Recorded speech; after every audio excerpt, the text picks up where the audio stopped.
know when they're getting, obviously we're not there yet, but when they start getting close to closing, so we have appropriate time to activate those subpoenas. That would be great. Sure, that can be arranged. And there's, on my end, just from a scheduling standpoint, I have a 5 o'clock Zoom tomorrow, so I can do it right outside, I just need to break. Remind me. Okay, I will. Thank you. All right. Otherwise, we're all good? Yes, sir. Okay, we can, I guess, put Mr. Allen back on the stand. Jurors are all there? They're in this. Okay. Are they ready to come out, or are they still restroom? No, they're in the one room. I can bring, you want me to bring them in the other room? They're down in the reception? Yes. All right. No, go ahead. Put them in the room. Okay.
Parties may be seated. Court will come to order. The parties are present. The jurors are present. Ladies and gentlemen, good morning. Welcome back. I trust you're all able to follow the court's directions. Very good. All right. When last we met, Mr. Allen had been cross-examined by the defense counsel. It's now time for the state for redirect if they wish. Yes, thank you, Your Honor. All right, 1 second. You are the same Robert Allen that was here the last several days? Yes. You are still under oath, sir. Counsel, you may proceed. Thank you. Good morning. Good morning, Mr. Allen. Good morning. I see that the microphone bar is right in front of you, so nice and loud today, okay? Yes. All right.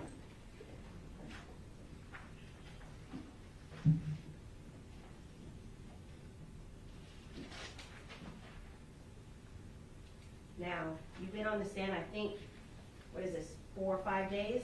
Yes. You'd agree with me, you're not an angel, correct? Yes. All right. Do you recall when you and I met, one of the only things that I told you to do, or one rule? Do you remember what that was? Yes. What was that? Tell the truth. Okay. And so have you done that in front of this jury since you've been testifying? Bolstering the testimony. And time said, Judge. Overruled. Have you done that? Yes. All right, I'm going to go over a couple things that you've testified to over the last couple days. But first I want to ask you, do you remember who was arrested first out of your 3 co-defendants and yourself? Yes. Who? Deidre Williams. Okay, do you remember when? If you don't remember the exact date, that's okay. Yes, I do. Okay, so when was he arrested? June 19th. Okay. How about who was arrested second out of the 4 of you? Michael Bori. Do you remember when Michael Boatwright was arrested? If you don't remember the date, that's okay. I think it was July 5th. Okay. And then who was arrested third? Trayvon Newsom. I mean me. Okay. When were you arrested? July 25th. Who was arrested last? Judge, Trayvon again, I'm Newsom. going to object to this. He would have no personal knowledge of when I surrendered my client to law enforcement. Overruled. If he knows the answer. And I'll object to the speaking objection, Your Honor. Who was arrested last? Trayvon Newsom. Okay. Do you remember when Trayvon Newsom was arrested? Sometime in August. Okay. Now, the first two that were arrested before you, by the time you got arrested, in terms of the first statement that you gave, were you trying to protect your co-defendants and Trayvon Newsom was not arrested yet? Yes. And how were you trying to do that? By not telling them who did it. How would that protect them? So you thought, how would that protect your co-defendants? I assume he wouldn't I don't know, I just told him that that I didn't know that he did it. When they showed the picture, I act like I didn't know who it was. Okay. Even though you did know who it was. Yes. How about on July 26th, when you came back to Broward, you were extradited from Dodge County, and you spoke to Detective Curcio in person? You recall who was arrested by then, correct? Yes. And why didn't you tell the truth in the various parts of that statement? Objection outside the scope. Overruled. You can answer.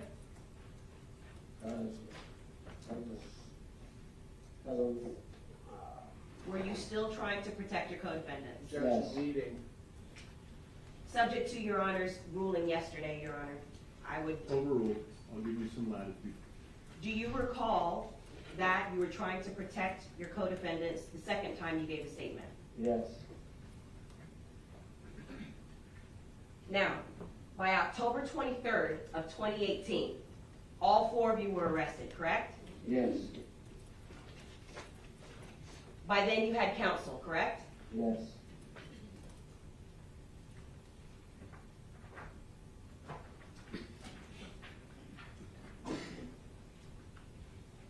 And by then, you named all 4 co-defendants, correct? Yes. Objection, hearsay. Overruled.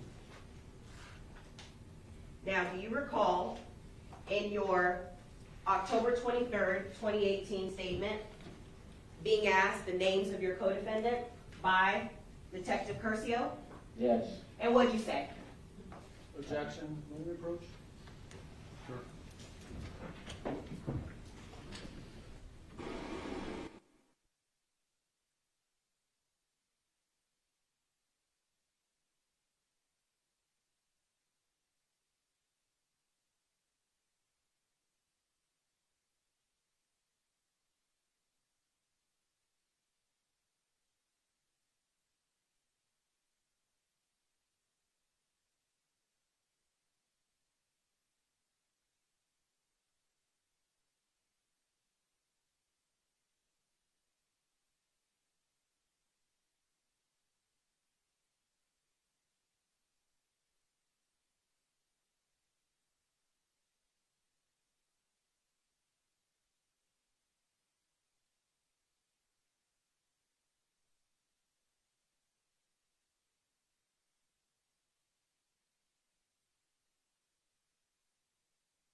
Detective Curcio asked you the 4 names of your 4 co-defendants, you recall?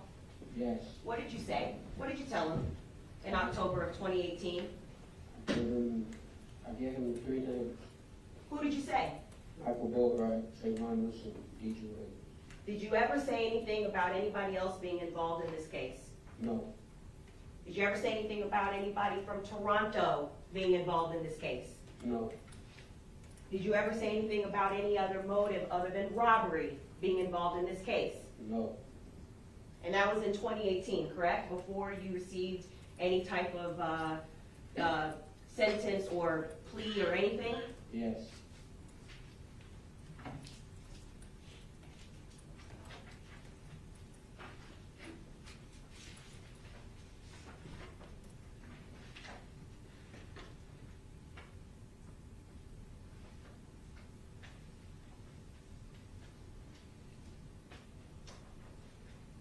Do you also recall in October of 2018 telling Detective Curcio what kind of weapon Trayvon Newsom had? I don't know.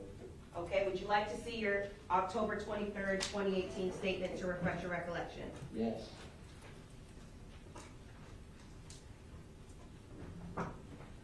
Looking at page 19, starting on line 1 through 5 of your October 23rd statement. Just read right there, those couple lines.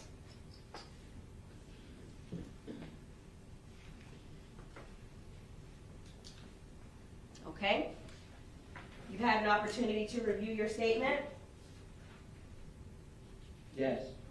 What kind of weapon did you say in October of 2018 that Trayvon Newsom had? This is before you had a deal. What kind of weapon? A handgun revolver.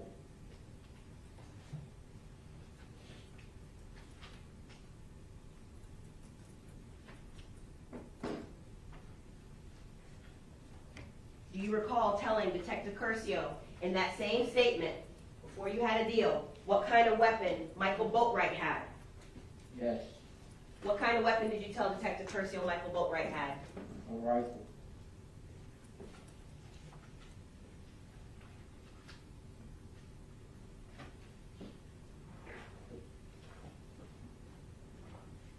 Do you recall telling Detective Curcio why you and your co-defendants were going to rob the victim? I don't think so. Okay, would you like to see your October 23rd statement? Yes. Looking at page 24, lines 10 through 14. Go ahead and read your consistent statement right there. Yes.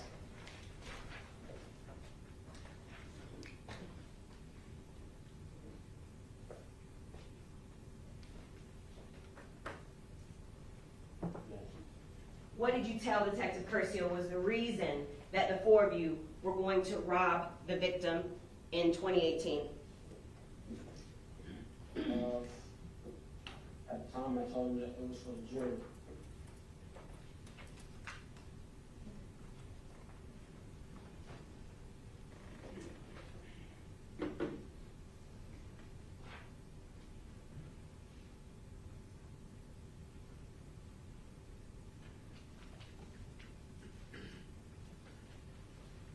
Do you recall telling Detective Curcio who was driving the Dodge Journey that day? Yes. Who did you say was driving? DJ Williams. And did you tell Detective Curcio the position that all four of you were in the car, in the Dodge Journey? Yes. What did you say? Told him that DJ Williams was driving. I was sitting right behind him. Michael Boatwright was on the passenger side, and Trayvon Newsom was on the back passenger side. Did you ever indicate that any one of you got out of the Dodge Journey at any point when you were backed in across the street from Reva? No. How about when the two vehicles pulled up next to the Dodge Journey? Did you ever indicate in 2018 or at any point that someone from one of those vehicles got in or out of the journey? No.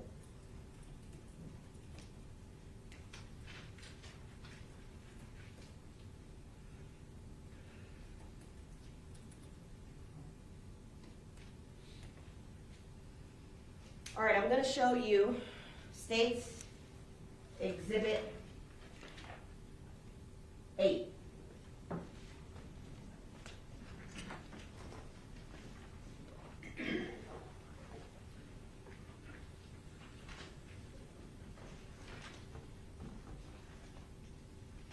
Two of 5 of State's Exhibit 8.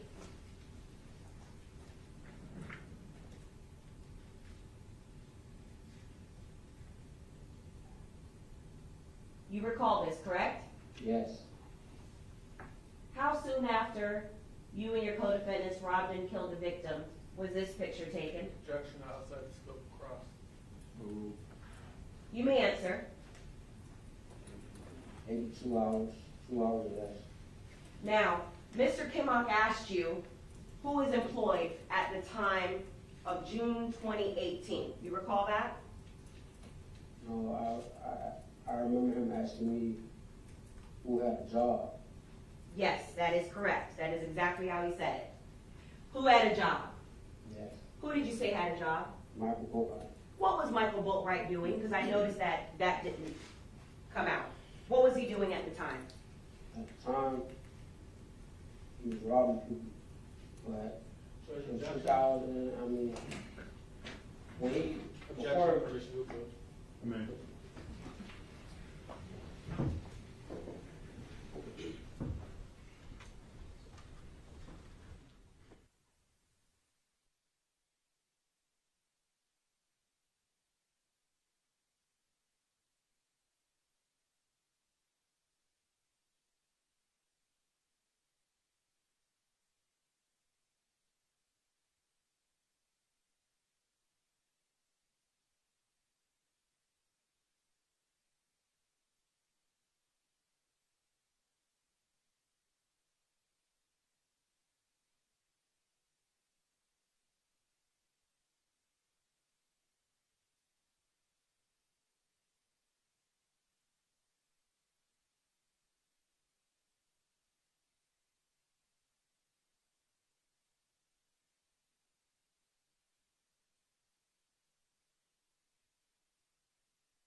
Okay, jury will disregard the last answer.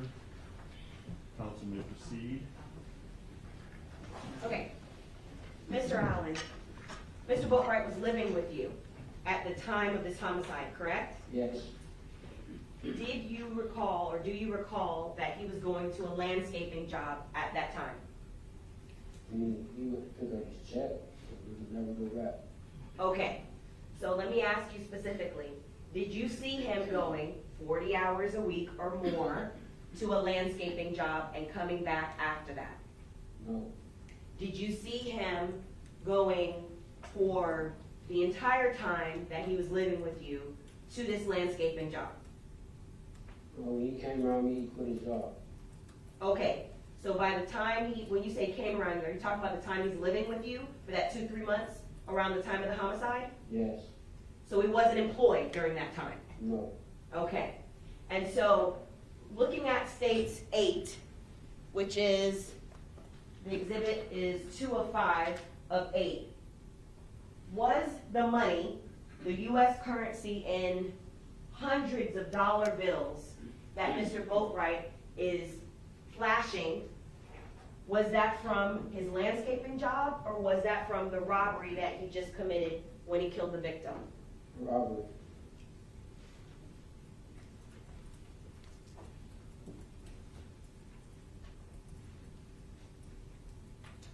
How about 5 of 5 of states 8?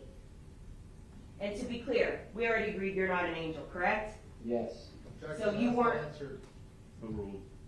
You weren't employed during that time? no, Okay, so 5 of 5, looking at 5 of 5 with states 8, there's a picture of you and Mr. Boatwright. Where's that currency from? robbery. When you say the robbery, you're talking about the robbery in this case where you and your co-defendants killed and robbed Jose Onfroy? Yes,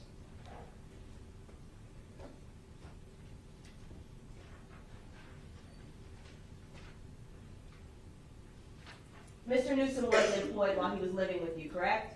no, So the $100 bills, and I'm showing the jury 3 of 5 of states 8, the $100 bills in U.S. currency that Mr. Newsom is flashing around the time of the homicide, where did that currency come from? from the robbery.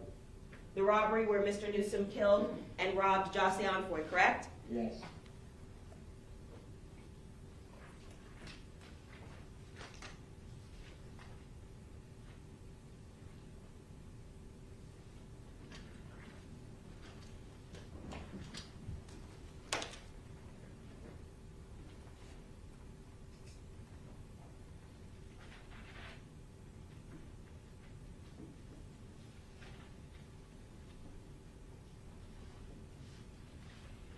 Now, Mr. Kimmock asked you a couple days ago during his cross-examination about anybody talking to you, and I believe it was in reference to state or law enforcement in 2020, and he asked about 2021 and 2022. Do you recall that? He went year by year and asked, did you speak to anyone during those years? Do you recall that? yes, Okay. In 2020, you were on lock.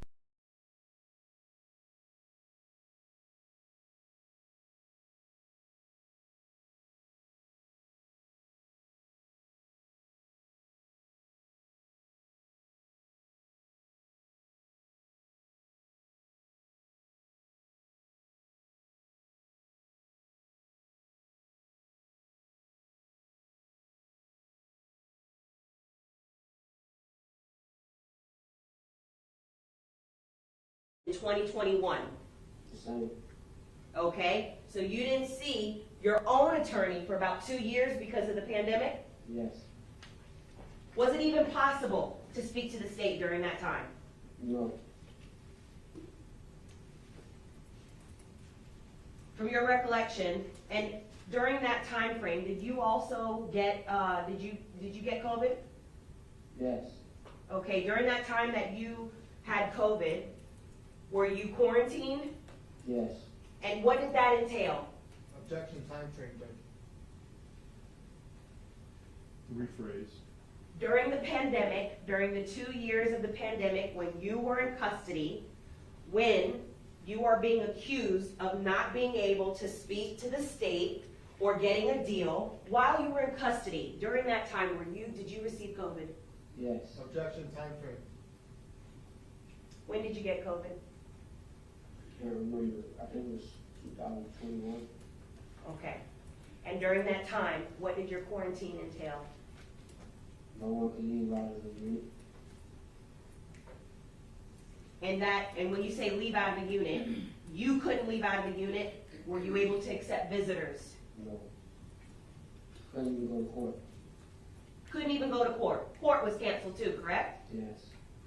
And you recall court being canceled, meaning no hearings that you could go to for your case during 2020, during the pandemic?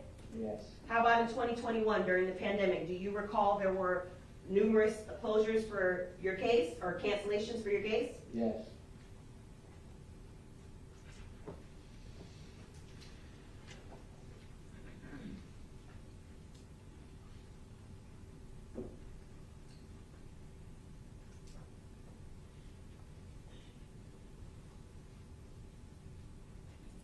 Now, you were asked by, I believe it was Mr. Kimmock, starting with Mr. Kimmock, regarding any deal or benefit that you've received as a result of your testifying, correct? Yes. Now, so secret that you talked to me, correct? Yes. Have I said that you're gonna receive any sentence whatsoever? No. You hope that you receive a lighter sentence, correct? Yes. But I have not promised you that you're gonna receive anything from all the way from time served. You understand that? And that means that you could still receive life in prison, correct? Objection, leading, Judge. Overruled. Yes. So you could still receive up to life in prison. Yes. And you understand that the way that you've resolved your case, which is you basically put yourself at the mercy of the court with what you refer to as an open plea. You discussed that on cross-examination, correct? Yes. What do you understand that to mean? Only one person can sentence me. Who is that? The judge. Okay, meaning myself, Ms. Buckaloo, do we have the right to sentence you? No. We can make a recommendation, correct? Yes. Your attorney can make a recommendation, but do Objection, you, leading, Judge. Overruled. but you understand that the judge doesn't have to accept that recommendation, correct? Yes.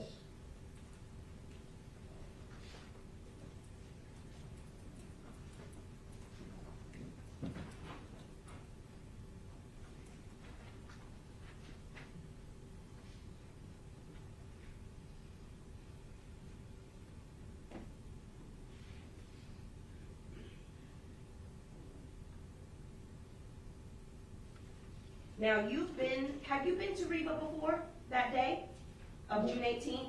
No. The day that you were at Reba, what kind of store is Reba? A bike shop, I would say. Nice and loud. A bike shop, I would say.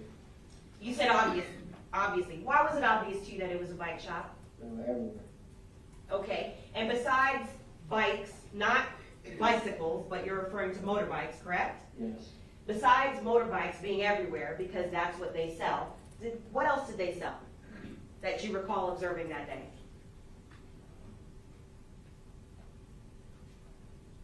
All type of accessories. Okay, accessories like masks, Masks. neoprene masks, Yes. Gloves. okay?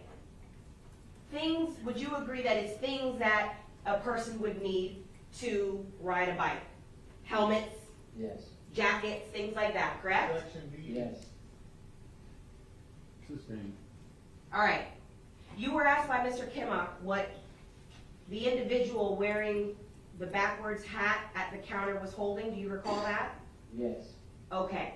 And what do you recall that you said? A mask. Now, at the counter where you were, weren't there multiple masks being sold? Yes. Objection, leading. Overruled. How many colors did you see? On the stand, on the mask stand, Yeah. there's all types of masks. Okay. Types of masks, different colors and things like that, correct? Yes, And you don't know, because you don't know the person, you don't know if that person that was at the counter is an avid motorbike rider, needing the mask for riding a motorbike, correct? yes, Okay. Now, there's other reasons you could need a mask. So I'll ask you this. Does Mr. Williams, at his house that you're aware of, have a motorbike? yes. What kind? He has several bikes. He has four-wheeler, dirt bikes. Okay. And at the time, he would have a mask for that riding, correct? No, So why this day did he need a mask? to rob people. Had you ever seen him wear a mask before for his motorbikes that he had? No, Had you ever seen him wear a helmet? no, Objection, relevance. Overruled. Had you ever seen him wear one of those leather jackets to prevent chafing? God forbid you fall down. Overruled. no,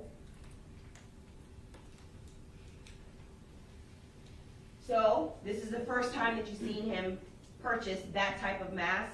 Objection, leading. Rephrase. When's the first time you saw him purchase that type of mask? can't remember the exact time, but we always purchase those masks. Okay.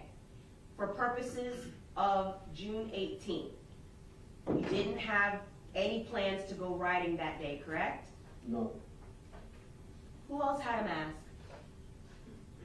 that day on June 18th? me, Michael Portwright, Trayvon Lucy. You had the Dodge Journey. Did you have a trailer to hook up the motorbike to go riding? No,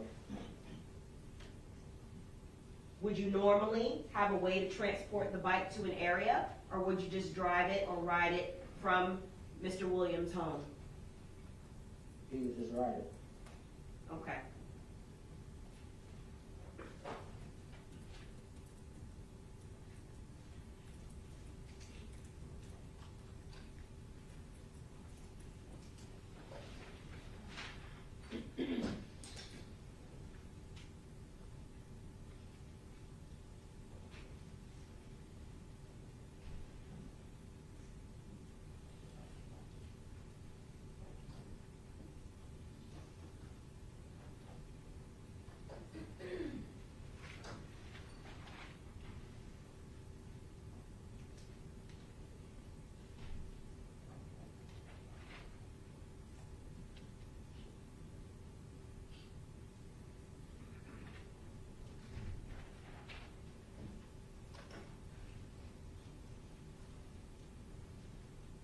Now I'm going to show you, during Mr. Kimmock's questioning, he asked you specifically about your October 23rd, 2018 statement, page 61, line 23 through 25.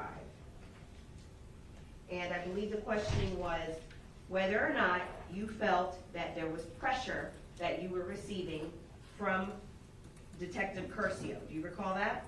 Yes, All right, now I'm going to ask you to read the entire page, not just a segment. May I approach? You may.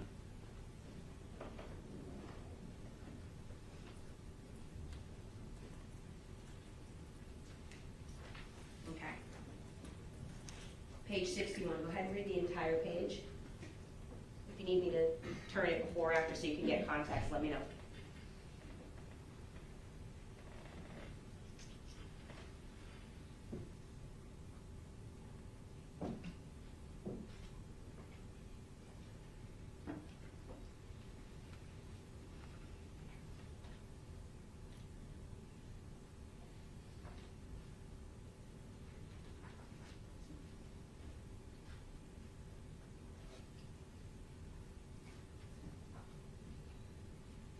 Okay, do you need context before or after? Judge, I want to object this impermissible bolstering. He did not say that he needed his recollection refreshed. I'm going to object to speaking objection, Judge. Overruled. Sustained. Okay. What were to when you were asked about some of the pressure that you were feeling? So what did I ask? I mean, what did I say? What were you referring to? You were feeling some pressure, correct? Yes. Were you feeling pressure from Detective Curcio to answer one way or another? Objection, Judge Hearsay, what are you referring to? Overruled. No. Say that again? No. Okay. In general, have you been relaxed since you've been arrested for murder, or do you feel a pressure? Oppression. It's not a relaxing situation for you, is it? Objection leading. Sustained. How about testifying? How do you feel testifying?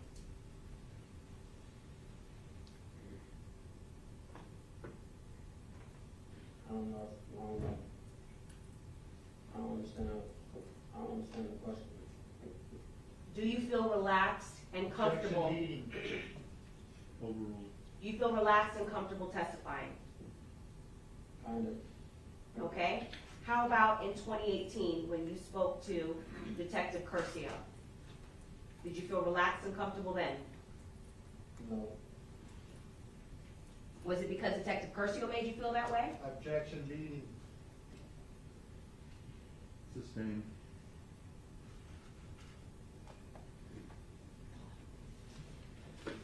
With respect to July, when you were arrested,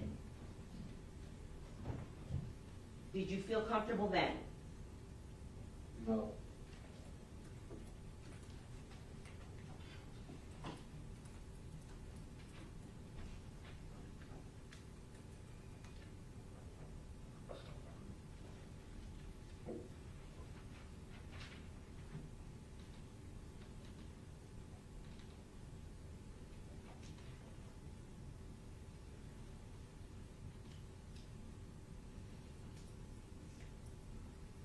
You were asked by Mr. Kimmock on cross-examination about how you changed the caliber of weapons that you testified about. You recall that? Yes. You were also asked, was there a reason that you did that? Do you remember being asked that? Yes. What was the reason? As I was trying to minimize my involvement and my knowledge of knowing anything.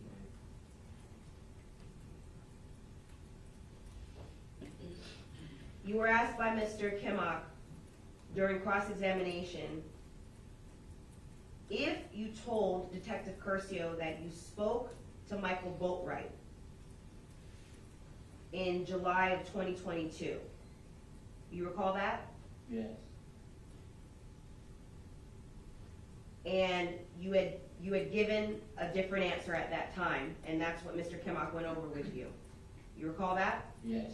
Now, Mr. Kimmock asked you, is there a reason why you changed your testimony regarding that? You said yes. Yes.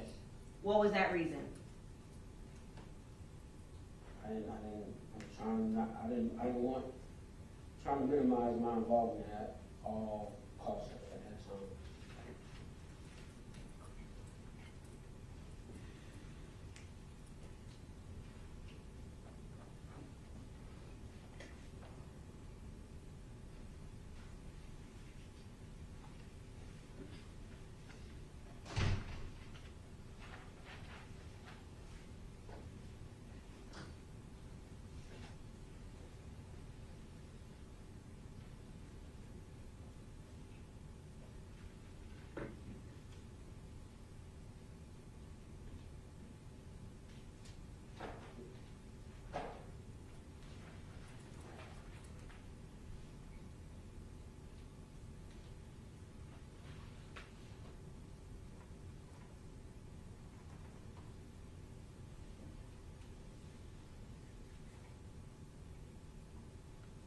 You were asked by Mr. Padilla on cross-examination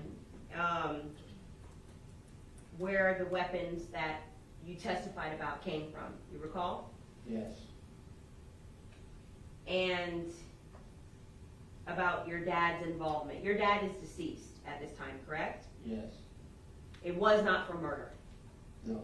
How did your father pass? heart attack. I'm sorry for your loss. Objection, Judge, move to strike. Overruled. When you were asked about, by Mr. Padilla, how much money did Drake give you? And you said none, correct? Yes, Do you even know Drake? not personally, no. Okay, personally or otherwise, through even middle people? Objection, No. leading. Overruled. You know anybody in Toronto? No, Do you know any of the names like Slump God or DJ Archimedes or any of those names? no, Did anybody connected with Drake that you're aware of hire you to do the crime of killing and robbing the victim on June 18, 2018?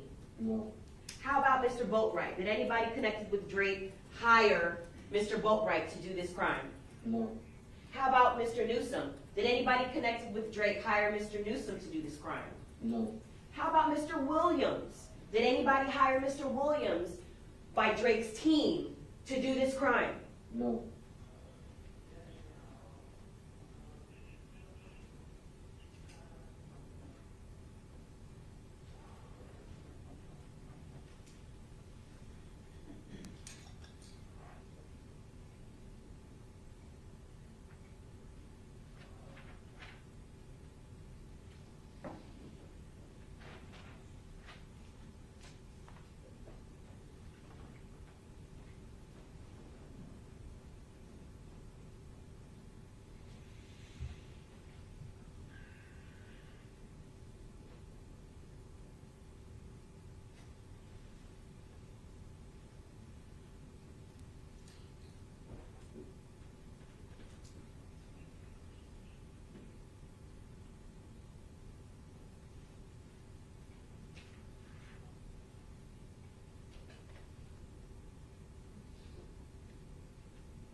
Now, you were asked by Mr. Ramirez, I believe it was yesterday, regarding what Dietrich Williams told Trayvon Newsom about the necklace. Do you remember that?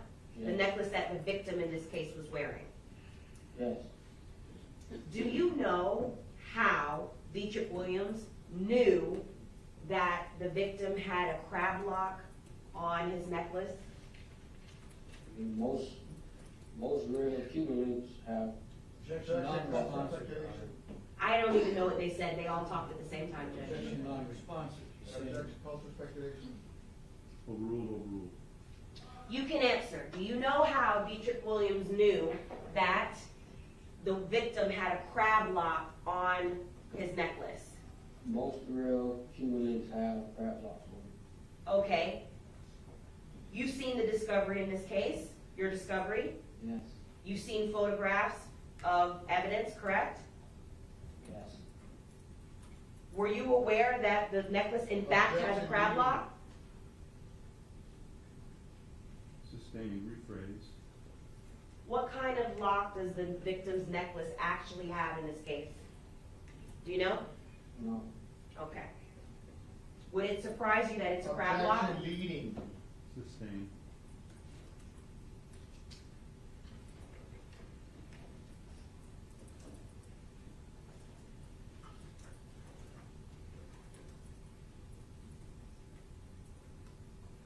For those of us that may not know, what does a crab lock look like? Can you describe it? yes. Go ahead.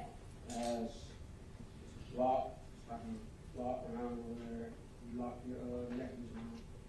Nice and loud. And it has two points that you, it's like, it latches like this. Okay. And so raise your hands up because the monitor so that the jury can see you. It latches like, it'll go up like this and then, Okay, and it latches into the rectangular part. yes.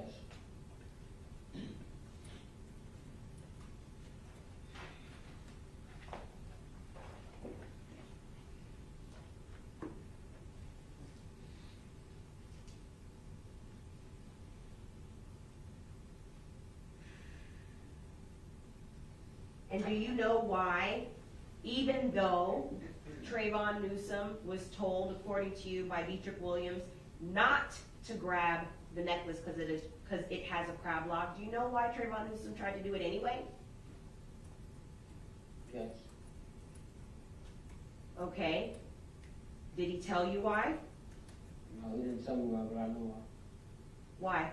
Judge, it calls for speculation. She didn't tell him, I was gonna, speculation. If he knows, it's not speculating, overruled. You heard the judge's ruling, you can answer. Because he always grabs her.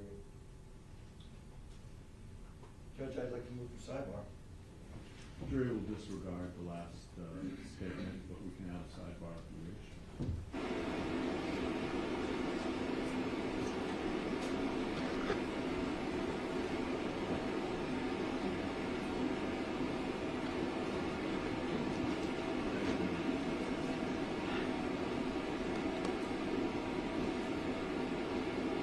Again, Judge, I was wondering if Mr.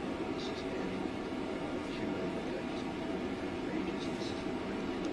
Apparently, the question is directly into his minds. How did he know he just said I need to know? So we're inviting a speculation which included him volunteering. He was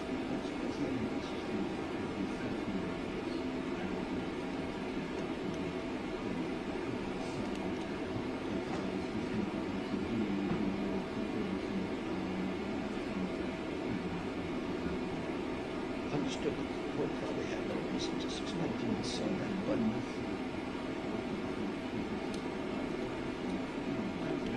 Judge, right, and I think the statement why he knew Judge, she's driving him right over his minds, hoping the court will sustain our objections and grant him his trial. This is all totally inappropriate.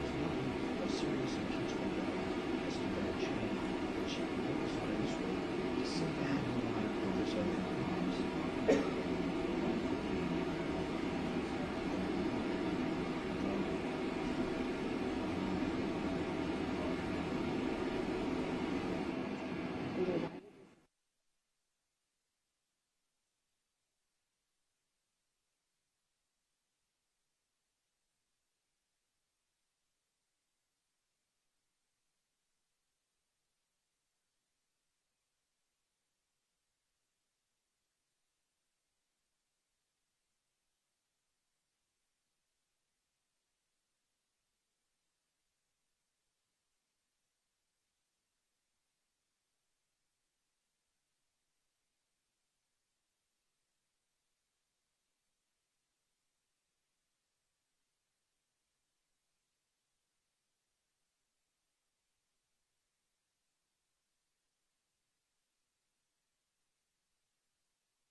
You may proceed.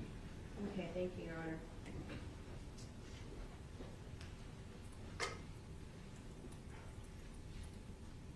Out of Mr. Boatwright and Mr. Newsom, who grabbed the Louis Vuitton from the victim? Trayvon Newsom.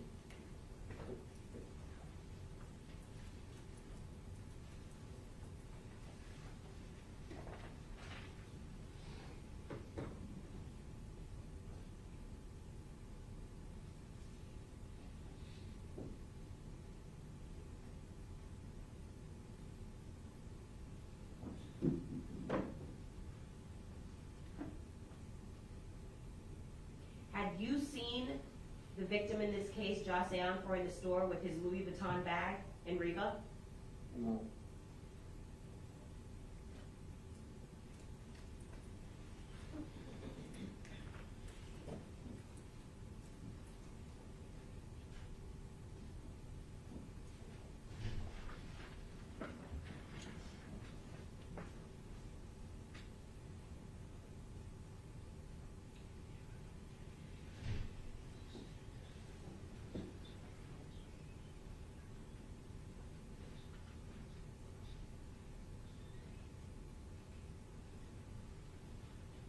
What, if anything, did Trayvon Newsom say to Michael Boatwright in the car immediately after the homicide and robbery regarding Michael Boatwright's shooting?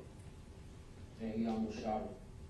And what did Michael Boatwright say in response to Trayvon Newsom saying that? I didn't, he was good.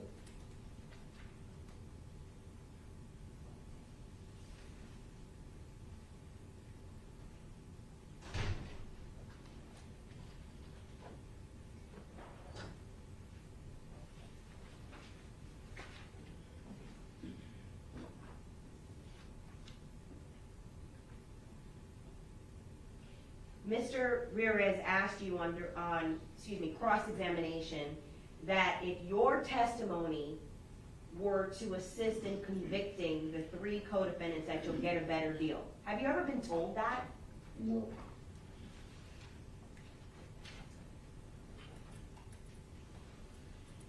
And by told that, I'm referring to myself or anybody from the state or BSO. Objection, Beatty. Overruled. No.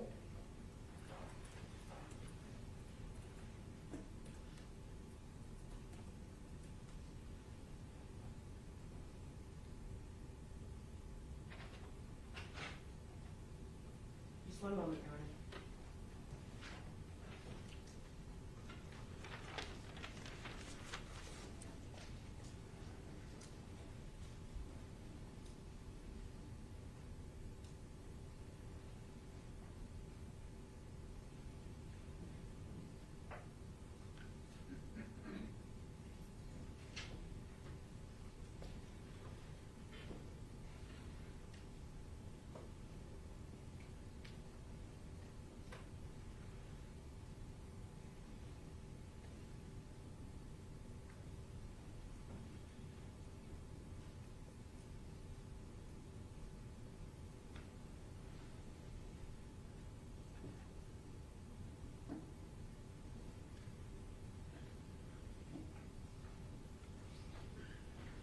Just one moment, Your Honor.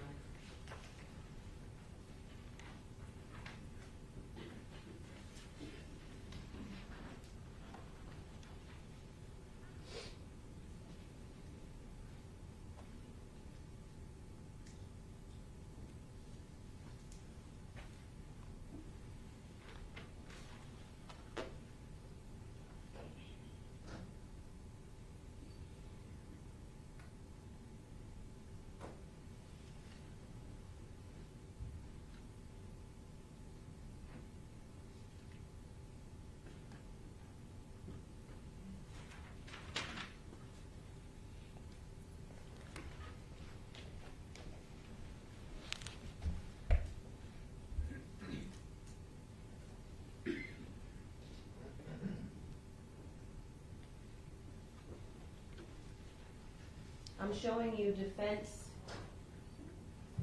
exhibit, I believe it's a composite 4, and I can't tell from this which co-defendant entered it, but it's composite, oh, excuse me, defense exhibit 1, it's a composite 4 photographs.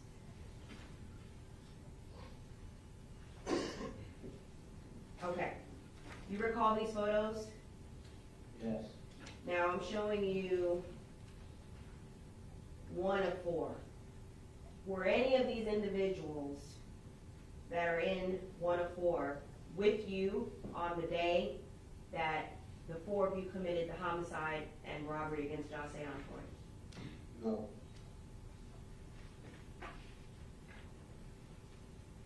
Showing you 2 of 4.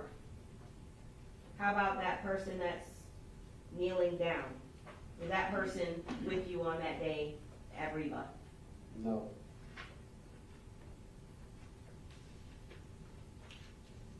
Showing you 3 of 4. The individual in the white shirt. Was that person with you on 6/18/2018 when you and your co-defendants killed and robbed José Bori? No.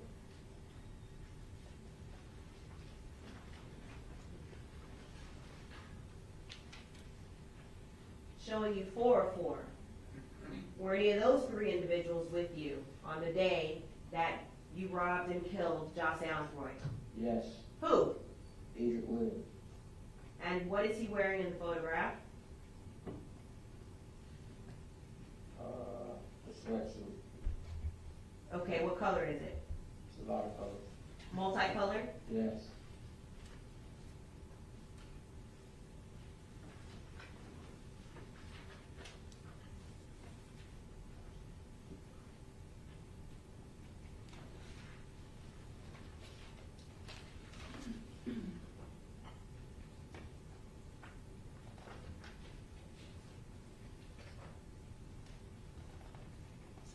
I'm showing you Defense Composite Exhibit 2.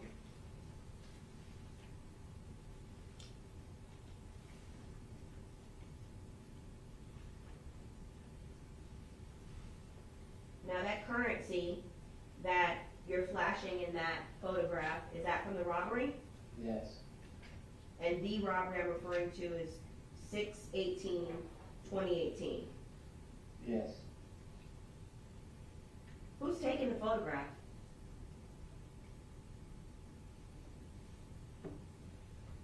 I'm not sure if it's Michael Bori or Trayvon Newsom. Okay, so the photographs were being taken by one of your co-defendants, Michael Boatwright or Trayvon Newsom, correct? Yes. In the room with you, where you are flashing the currency from the robbery, correct? Yes.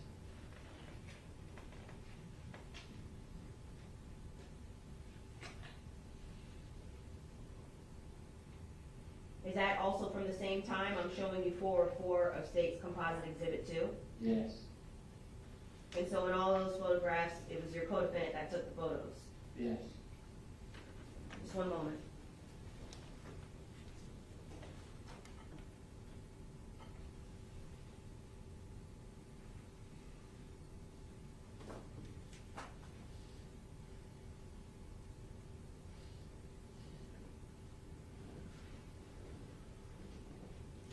So you recall being asked about the amounts that you and your co-defendants received from the $50,000, correct? Yes. What was the amount that you always said that you received? 5,000. Did that ever change? No.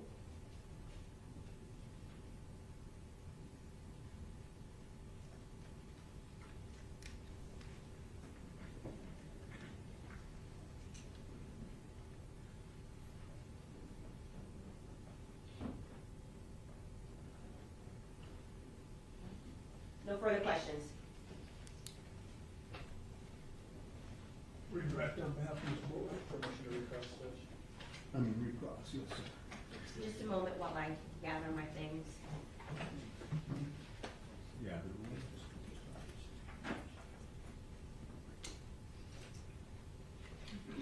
Do you need any of these exhibits?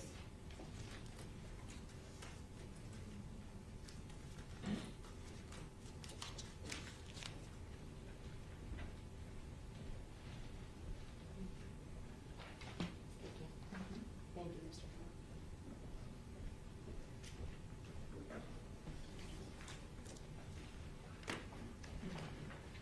Mr. Allen, the amount that you said that Dedrick Williams changed though, correct? Yes. Just in July of 2022, just 8 months ago, you said that Dedrick Williams received $12,000, correct? Yes. And to this jury, you said Dedrick Williams received $15,000, correct? Yes. The amount that you said that Trayvon Newsom received changed, correct? Yes. Just in July of 2022, you said that he received $12,000, correct? Yes. To this jury, you said he received $15,000, correct? Yes. And the amount that you said that Michael Boatwright changed, correct? Yes, You said in July of 2022 that he received $17,000, correct? yes, And to this jury, you said that he received $15,000, correct? yes, You would agree with me that whether Dedrick Williams received $12,000 or $15,000, that does not minimize your role in this homicide, correct? Objection argumentative. Overruled. can you say that again? That you telling the prosecutor in July of 2022 that Dedrick Williams received $12,000, that doesn't minimize your role in this homicide, correct? No, No, that's just you not getting your story straight, correct? Objection argumentative. Sustained. The prosecutor asked you about the pressure that you were feeling in October of 2018. The statement that you said to Detective Curcio was, "It's like you're trying to push me to say something I don't know," correct? yes, You told the detective that you felt like he was trying to push you to say something you didn't know, correct? Asked and answered, Your Honor. Overruled. Go ahead, Yes. you can answer. All right. And in fact, you felt like Detective Curcio was trying to get you to say something that you didn't know, correct? not really, So you were just making that up. yes, You were just making up that you were feeling, that you felt like he was trying to get you to say something that you didn't know. yes, In the prosecutor asked you about the COVID issue in the jails. The jails shut down in March of 2020, correct? so yes, So between October of 2018,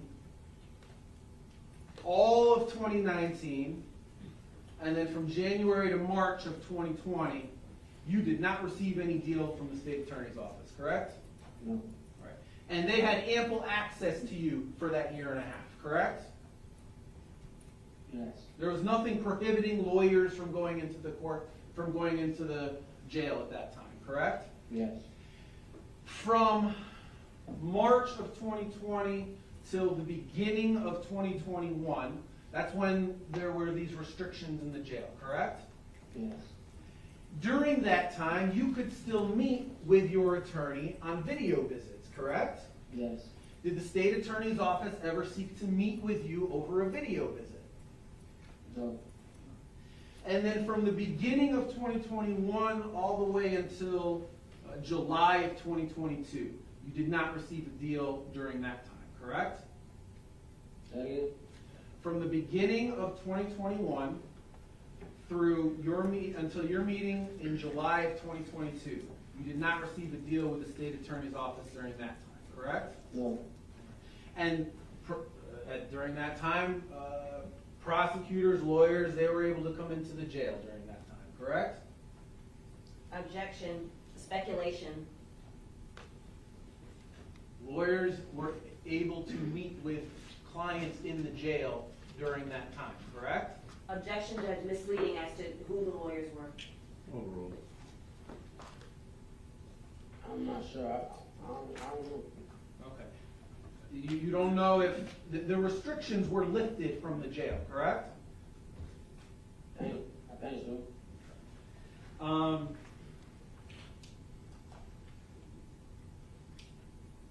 In July of as late as July of 2022, there were still parts of your story, like the money part, that you were lying to this prosecutor about, correct?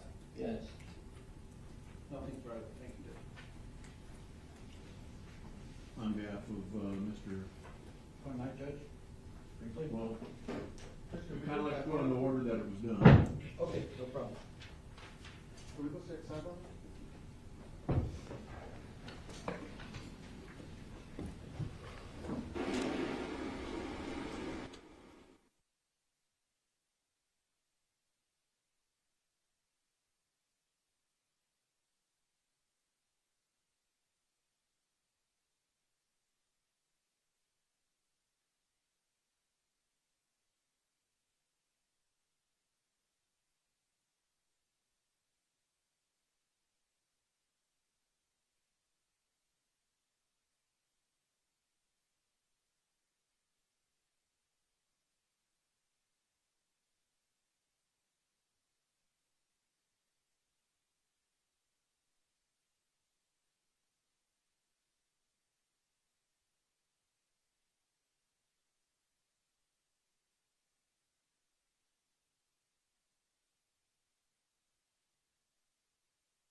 Mr. Williams, do you wish to recross?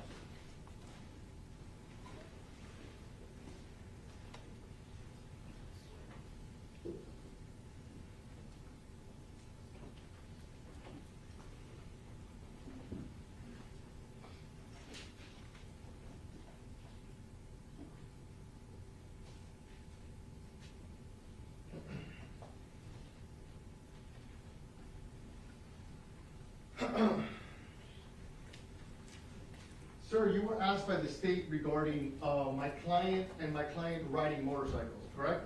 Yes, But isn't it true that you have no idea about my client riding motorcycles because you yourself don't ride motorcycles? Isn't that correct? yes, You don't ride motorcycles because you're too fat for the motorcycle, is that correct? Objection, Judge, argument in Withdrawn. question. Sustained. Jury will disregard. That'll line, counsel. Actually, are you testifying that you've never seen my client wear goggles? no, I have not. Or gloves? Is that what you're saying? I never saw one of those. But that's based on what?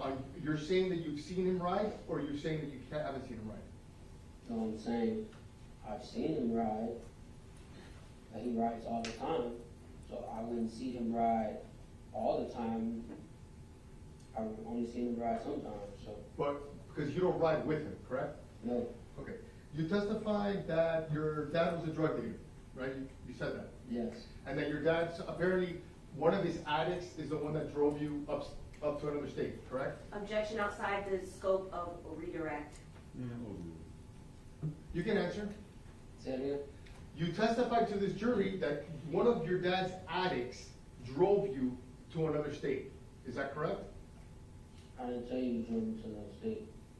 I told you you drove me to, Fort Pierce, Correct, I'm sorry. So, one of your dad's addicts drove you to Fort Pierce, is that correct? yes, That's because your dad was a drug dealer. What drugs did your dad sell? Objection, Judge, relevance. Sustained. Now, your dad's drug dealing is something that you knew about, correct? yeah, Kind of, because you didn't intricately know the people that your dad was involved in. Is that true? Objection, relevance. Collateral matter as well. You can answer. no, I believe if he was involved with anybody as big people, he would tell me, He would tell you, you would know about that. yes, Okay. And you're stating that because the state asked you regarding any knowledge that you had regarding your dad and persons from Toronto. And it's your testimony to this jury that you believe that you would know that. Is that what you're saying? I don't think she asked me, did my dad have any involvement with anybody in Toronto? Did he? No, Would you know that? yes, You testified that your dad died of a heart attack, but isn't it true that that heart attack was due to drug consumption? Judge, I'm gonna object, relevance. Sustained.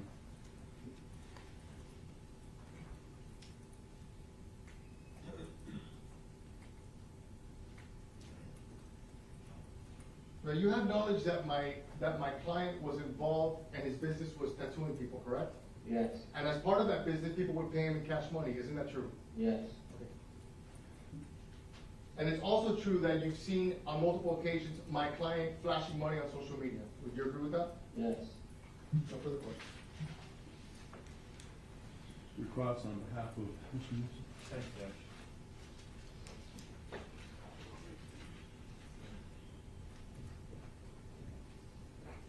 Very briefly, Mr. Allen. I know you've been up there a long time. The state asked you to look back at page 61. I had asked you some questions about page 61 of the statement from October 23rd, 2018, given by you under oath. Remember that statement, right? Yes, And I think Mr. Kimmock also asked you about it. The state asked you to read the entire page, correct? yes, And you had a chance to do that just a few minutes ago, right?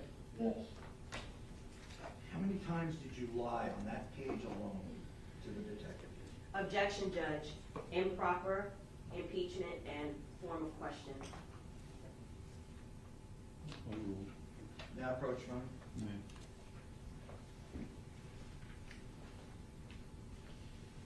First part of that page is talking about the guns that were used here. Do you remember what you said? Just this for 2 months. Yes. What did you say? If you wanna read it, you can. He should refresh and then you can. I'm sorry, Judge, you're right. Does that refresh your recollection? Yes, You said they didn't load up with no guns. I didn't see him putting no guns in there. Remember that? yes, That wasn't true, was it? That was a lie. yes. Okay. Here, read line 6 and see if that refreshes your recollection as to the second line on that page. It's the second line on that page, isn't it? Yeah, And you said the only gun I could see was Trayvon's gun, even though you testified here, you knew all 4 guns were involved in this case. yes, Going down again, now let's go to line 13. When you're asked about, well, it's your response.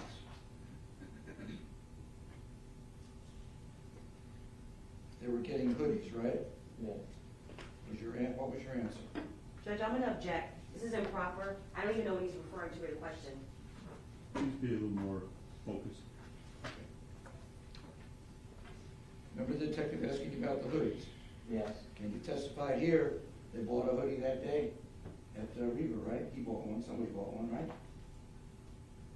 I couldn't go, It was a mask. yes, Okay.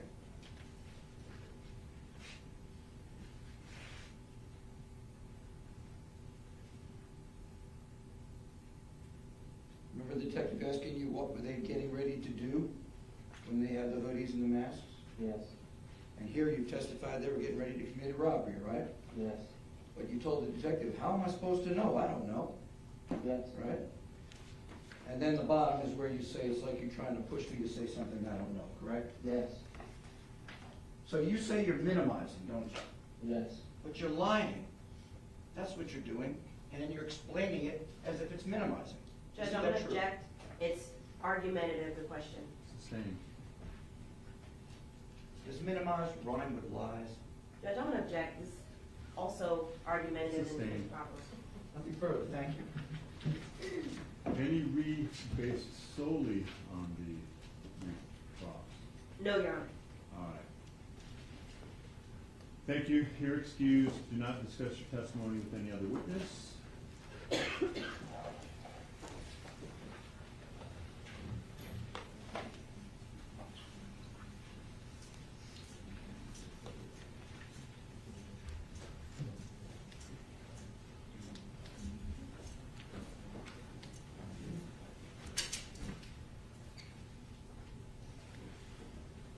All right, ladies and gentlemen, 10 minutes after noon. Maybe a good time for us to break for lunch.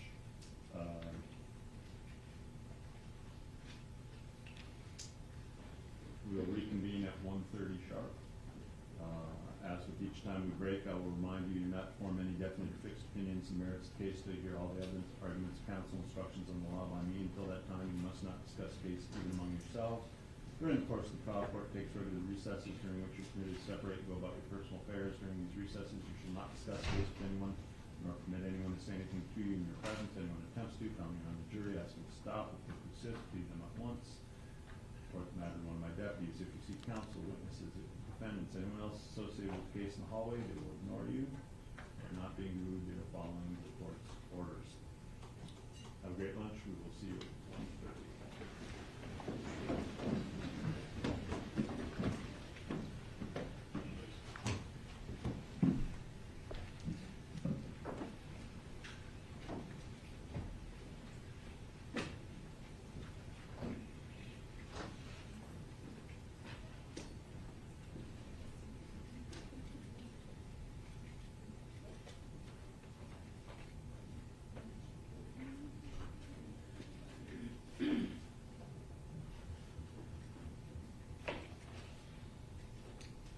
Parties present, jurors are absent. Anything else you'd like to discuss before we break? Judge, I just want to make sure that they don't transfer him to another county because I'm probably going to call him a case in chief, so I just wanted to give you some. Your Honor, I can't control that. Well- When and if he's ready, then we'll deal with it then. Just, I don't know where they are going to keep him in between that time, but certainly he will remain subject to recall.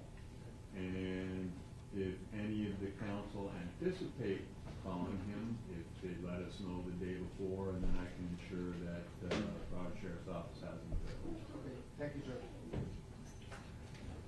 All right, and state, you have at least 2 for the afternoon? I do, Judge, and I have. Will they take the rest of the afternoon, or? Okay, so I have 2 for the afternoon, third is coming in just in case. Okay, so we're set either. I have to, over the break, I'm gonna confirm about the third, but I definitely have 2.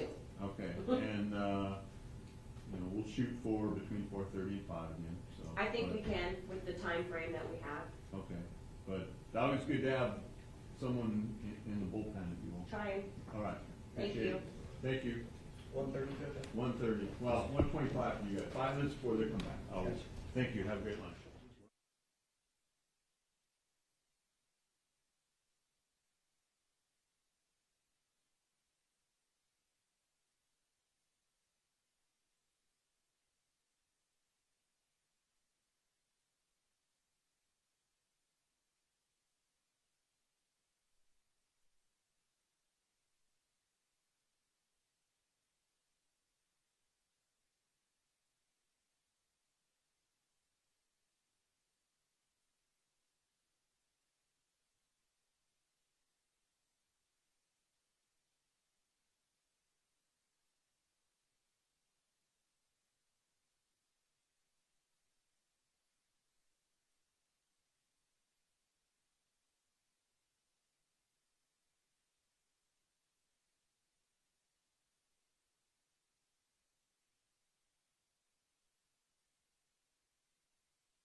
Parties may be seated, court will come to order. The parties are present, the jurors are present. Ladies and gentlemen, good afternoon, welcome back.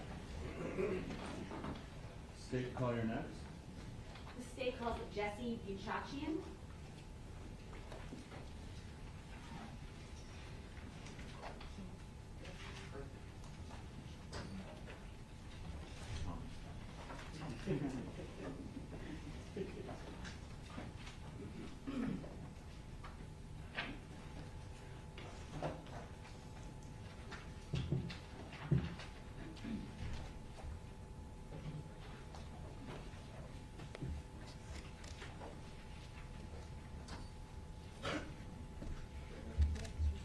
All the way up to the front. Stand right there. Face clerk, raise your right hand and be sworn. Do you solemnly swear to tell the truth, the whole truth, and nothing but the truth? Yes. Thank you. You may be seated. Please state your full name, spelling your first and last name for the record. Jesse Buchachian, JESSEBUCHAKJIAN.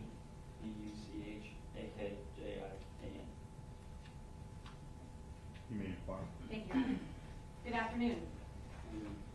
I know you're very soft-spoken for us, so if you could just move your chair in a little bit closer and talk right into that black box right in front of you so we can all hear you, that would be great because the acoustics in this room are not great. All right? Yes, ma'am. A little louder for me. Yes, ma'am. There we go. Thank you. All right. So, Mr. Buchachian, what do you do for a living? I work at Reba Motorsports in the parts department. In the parts department, you said? Yeah, Okay. And how long have you worked for Reba's Motorsports? 8 years. 8 years. And are you a sales associate? Is that your position? Yeah, parts and sales. Parts and sales. Okay. Part of your sales would include like masks or and bikes for that matter? Yes. Okay.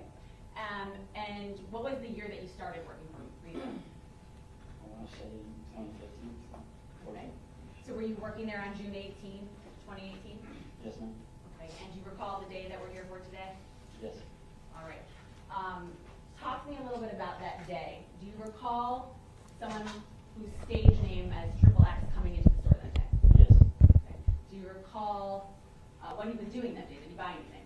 I believe he was coming to make a purchase on some Can-Am Spiders. On what?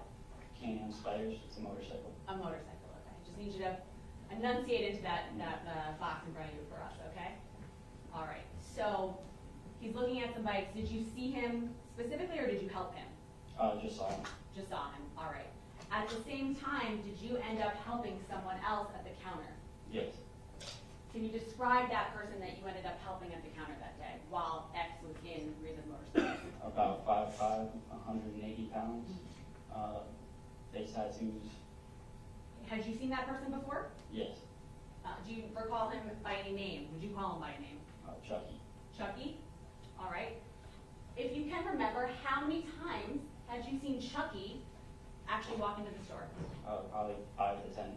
All right. So repeat customer, right? Yeah. Okay. Do you recall what he was buying on that day?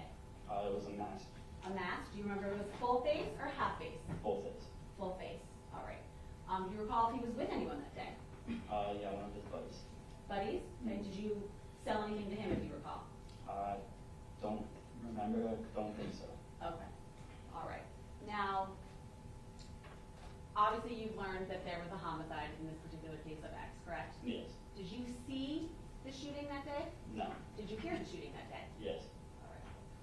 And do you recall at some point that day giving a statement to law enforcement? Yes. Do you remember if it was a male or female detective that gave your statement? Man. Male? All right. Now, do you also recall actually separately being shown some photographs? Yes. Do you recall if it was a male or a female? I believe it was a man. Okay. If you're not sure, then I don't want you to guess. You said I believe. So are you sure? Yeah. All right. So let's talk a little bit about that set of photographs you were shown. Were you ever told prior to seeing any photographs whether or not you were forced to pick anyone? No, he didn't force me to pick anyone. All right.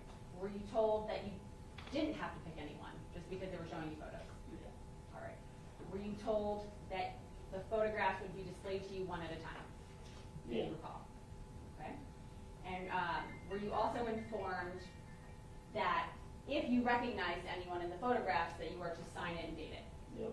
And do you recall in this particular photograph, these particular photographs that you were shown, did you end up signing and dating any of those photos? I did. Showing defense counsel what's been previously marked as state's composite J for identification.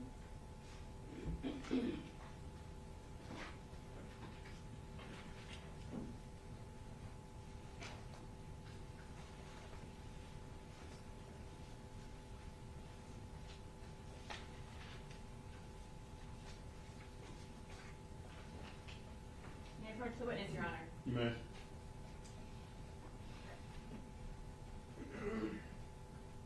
All right, Mr. Bichachian, I am now showing you what's been previously marked as state's composite J for identification. Can you take a look at that to yourself and just look up when you're done reviewing it?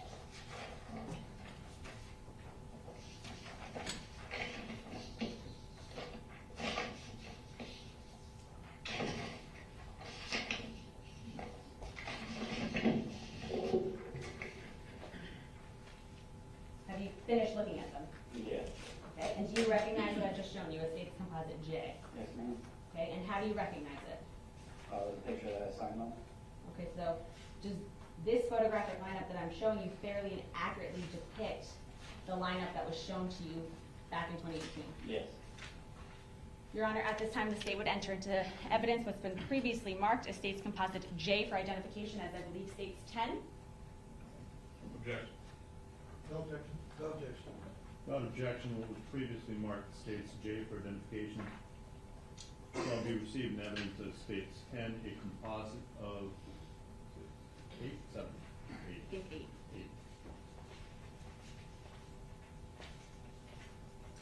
8. Aye. A composite of 8. You may publish it, Will. Thank you, Your Honor.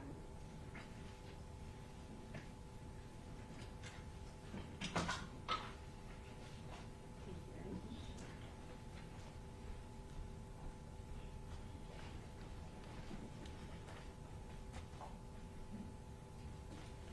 All right, Mr. Bichachian, I'm now going to show you the first page of state's composite 10.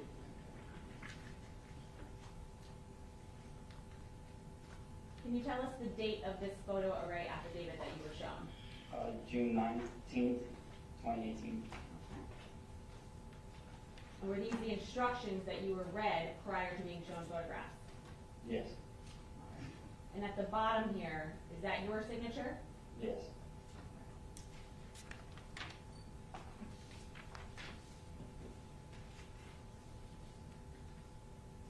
Showing you one of the photographs in this photo array. Your signature is not on this page, correct? No.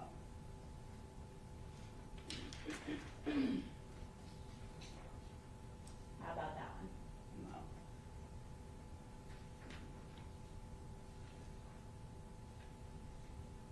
How about that one? Nope. No.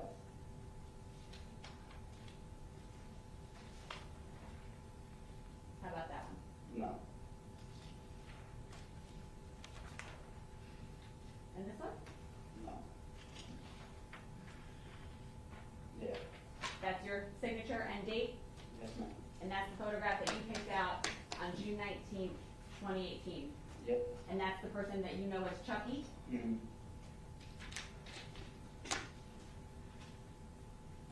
Now I'm showing you what's been previously entered into evidence as states 2. If you could take a look at your screen for me. That's Time. all right. Hold on, let me ask you a question. Just for record, it's the time is on the player 6 minutes and 14 seconds. Now, can you tell me where you are in this video? On the right. Your Honor, I think we got one. All right. So on the right.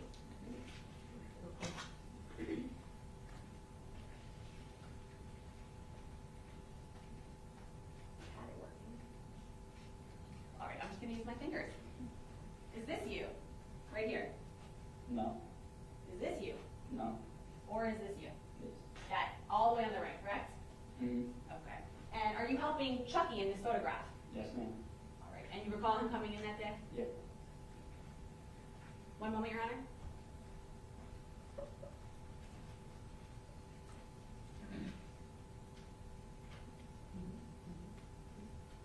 Your Honor, I have no further questions for this witness. Cross. Behalf of Mr. Wood. Mr. Padilla, would you like to sit down? No, it's okay, I'm not gonna use If it. you can just give me 1 minute to Sure, add evidence no problem. before we begin. Thank you. How are you, sir? Good, how are you? I'm gonna ask you a couple questions, okay? You testified that on that particular day, X was gonna buy some motorcycles, is that correct? Yeah. And you said the type of motorcycles, did you say spiders? It's a Can-Am Spider, it's just a form of motorcycle, It's a form of a motorcycle? three-wheeler, Okay, and how much would one of those cost, average? 15 to 20, depending on which model he was looking at. Okay, so how many could you get if you had $250,000? A dozen? As many as you want. Do you know if he actually got those motorcycles that day? I wasn't dealing with him that day, so I don't believe he did. You testified that you had met, Dietrich 5 to 10 times, is that Yes. correct? And it was in your capacity at Reba, correct? Yes. You had never met him outside of the store? No. Okay. And when you would meet him, was because he was purchasing dirt bike equipment and things of that nature? Yes. Okay, so would you categorize him as an avid dirt bike rider? Yes. Okay.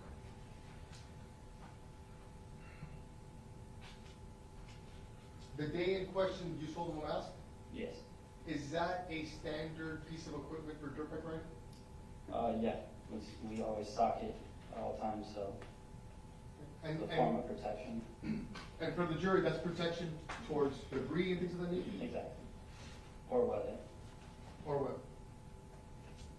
On that particular day, June 18, 2018, when he was, purchasing a mask from you, did he seem nervous to you in any way? No.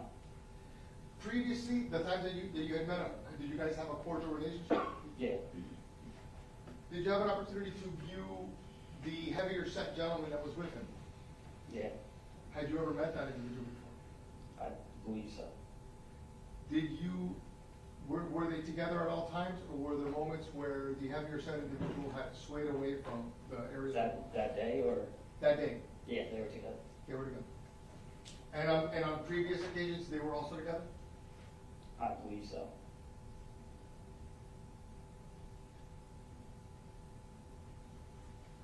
Just 1 second.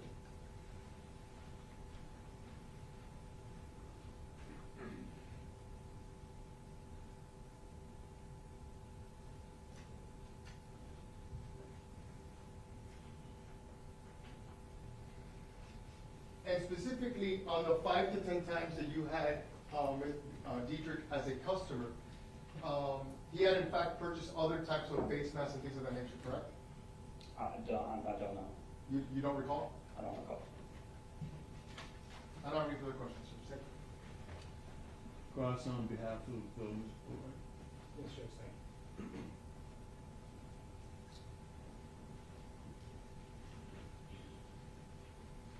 Good afternoon, sir. Thank you. My name is Mike Spear. I'm going to ask you some questions today, okay? You testified in direct examination that you were inside during the shooting, right? Did? You did not see it happen. No. You didn't see the gunman or anything like that. No. You were just showed a still of surveillance on direct examination. Do you recall that? Yeah. You were at the counter? Yeah.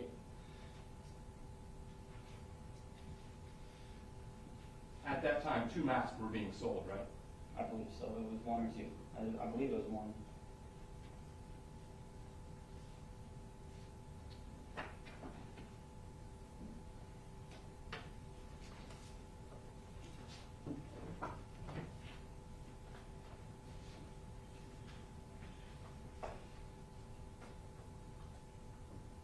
So your testimony today is you believe 1 mask was being sold at that time?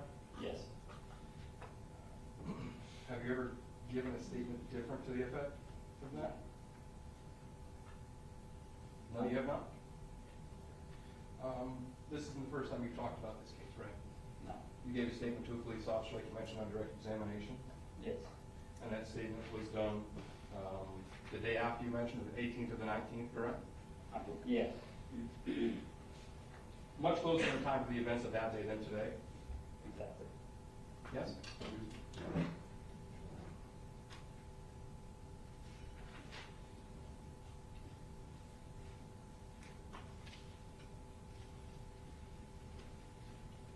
I'm gonna refer counsel to defendant's, Mr. Mukachian's statement, first page. The last two questions on page 1 and the first answer on page 2. Your Honor, may we go sidebar? Sure.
You were helping one person buy a mask, right?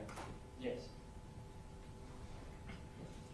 But at that time, 2 people bought a face mask, correct? Do you remember both transactions? I believe I only made one transaction. Do you remember a transaction happening at the same time that you weren't a part of at the counter? I believe so. Do you remember what that gentleman looked like? Fairly. Was he wearing a camo hat? Actually, I don't think he did. I wasn't dealing with him. I know who you're talking about, but I don't know what he bought that day.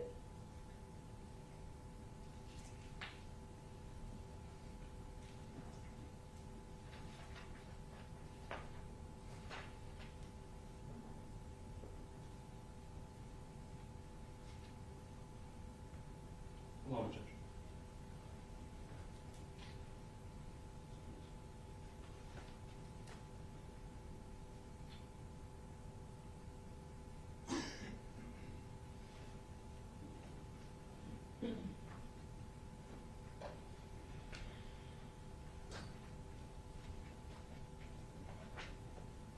Did you mention to police in your statement that Objection to hearsay. Overrule all, did you mention to police in your statement that 2 people were buying masks around that same time? I don't recall. If there's something I could show you, perhaps your statement that would refresh your recollection. Yes. Objection to misstatement of the evidence. overrule. You may approach. Thank you. Showing you, sir, the bottom of page 1 and the top of page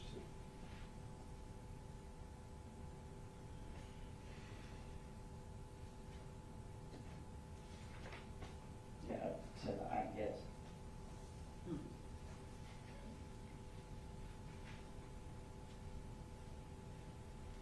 So you told police that you guessed 2 people were there? I know 2 people were there, but if there was more masks that were sold that I didn't have control.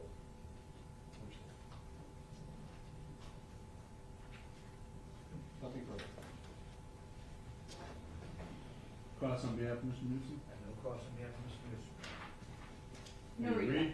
No? Okay. Thank you. You are excused. Please do not discuss your testimony with any other witness.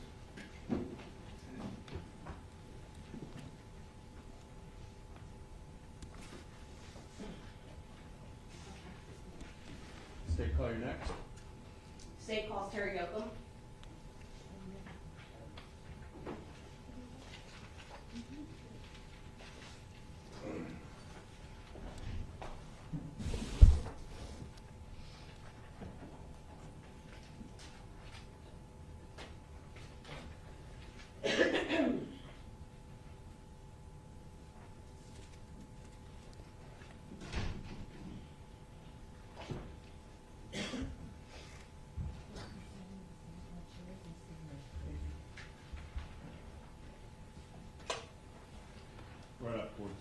stand, turn, face me, raise your right hand and be sworn. Do you solemnly swear to tell the truth, the whole truth, and nothing but the truth? Yes, ma'am. Thank you. You may be seated. Please state your full name and spell your first and last name for the record. Terry Yoakum, Terry, Yoakum, Yocum. You may inquire. Thank you. Good afternoon, Mr. Yoakum.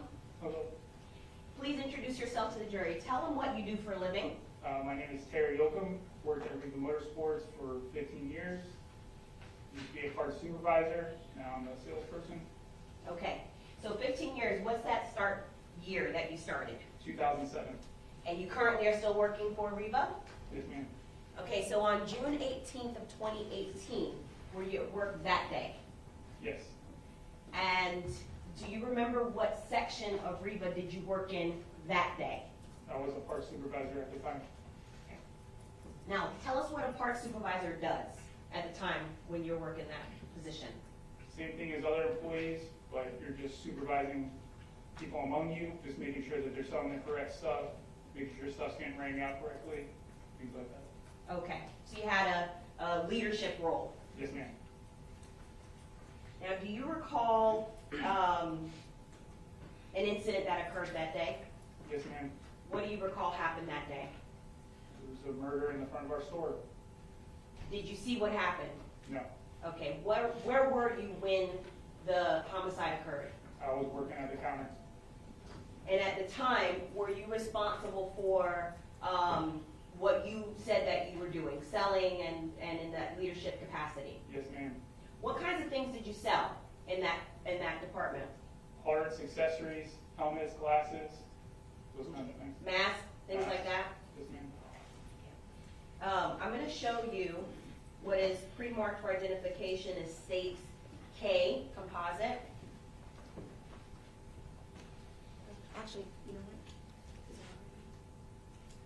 They went out. Oh, okay, all right.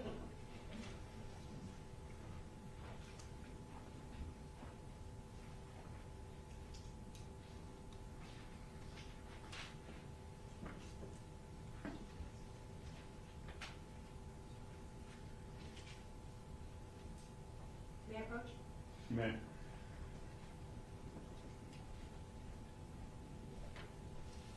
Mr. Yoakum, if you could please just take a look at States K for identification and quietly to yourself, just review it and let us know when you're done by looking up.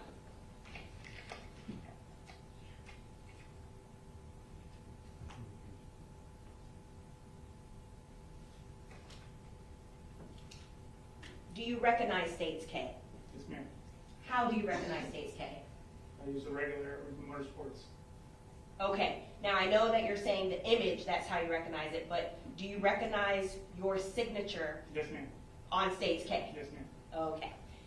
And does it fairly and accurately represent what you were shown back on June 19th of 2018 during the course of the investigation? Yes, it was. At this time, I move into evidence States K as the next numbered exhibit, States 11 composite. No objection. No objection. Without objection, what was previously marked States K for identification shall be received in evidence as States 11, a composite of 7. 7. Composite of 7, you may publish at will. Thank you. As soon as we get everything working technologically.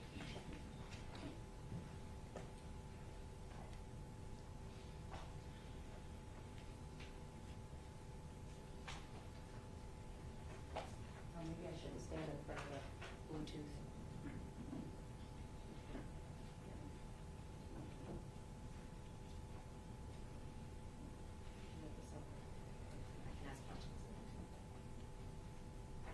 All right. While Ms. Buckaloo is assisting with that, I'll ask you a few more questions. You identified one of the individuals in States 11 that we're going to see shortly, correct? Yes, ma'am. How did you know that individual?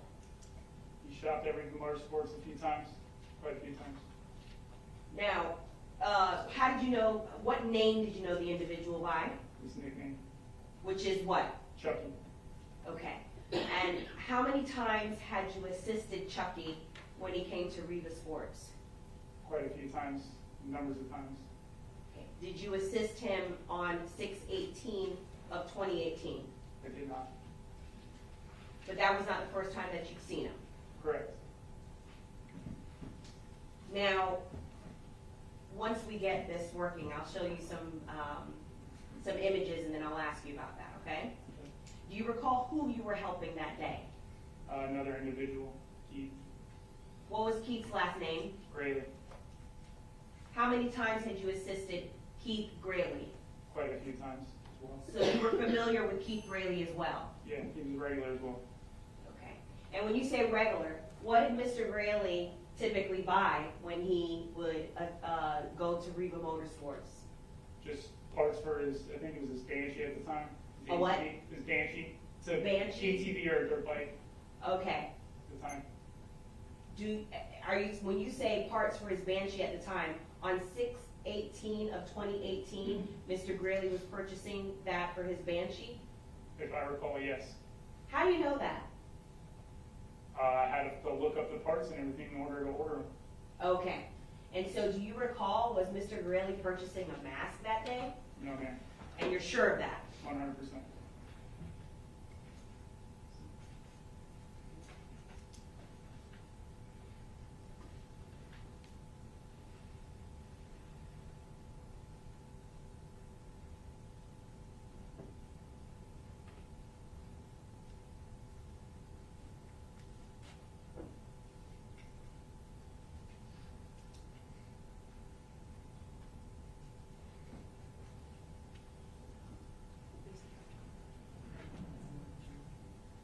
Judge, may we please have a brief comfort break to, I'm not, is that turned on? let me check.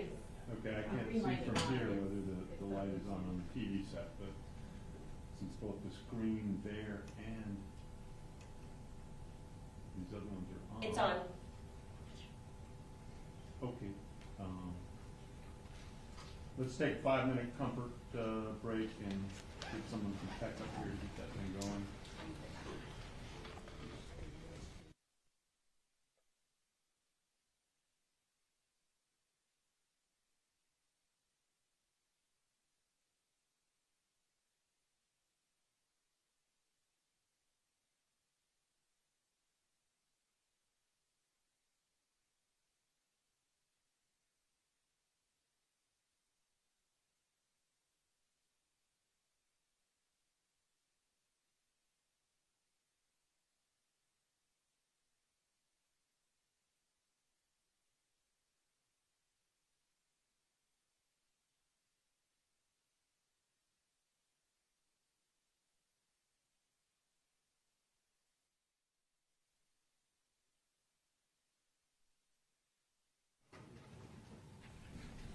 Are you able to see that? Yeah, I can see it on this. Oh, you can see the red light on that? Yeah. Oh, I can see okay. the whole, everything you're seeing there, I can see. But can you see the flashing, the red light, this red light? Look. No. Okay. It's gonna reflect, no. Oh, okay, whatever, I'll just use, I'll do this. You need a stronger laser because the beam. That's okay, I'll do this. That's fine. It's fine. You can do this. I don't wanna do anything with that, it's fine. I'll point. Jurors are entering. Working.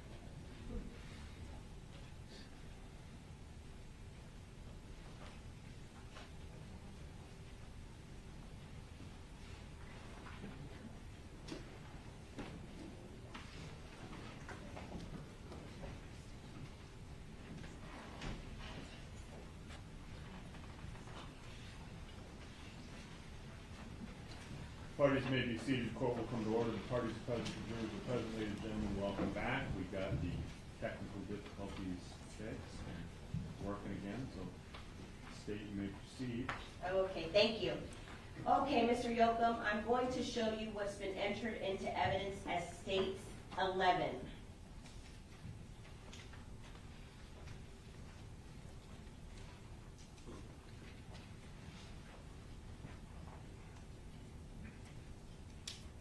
I'm going to just show you each page. Do you recognize States 11? Yes, ma'am. show you each page. We're gonna go back to where we see writing.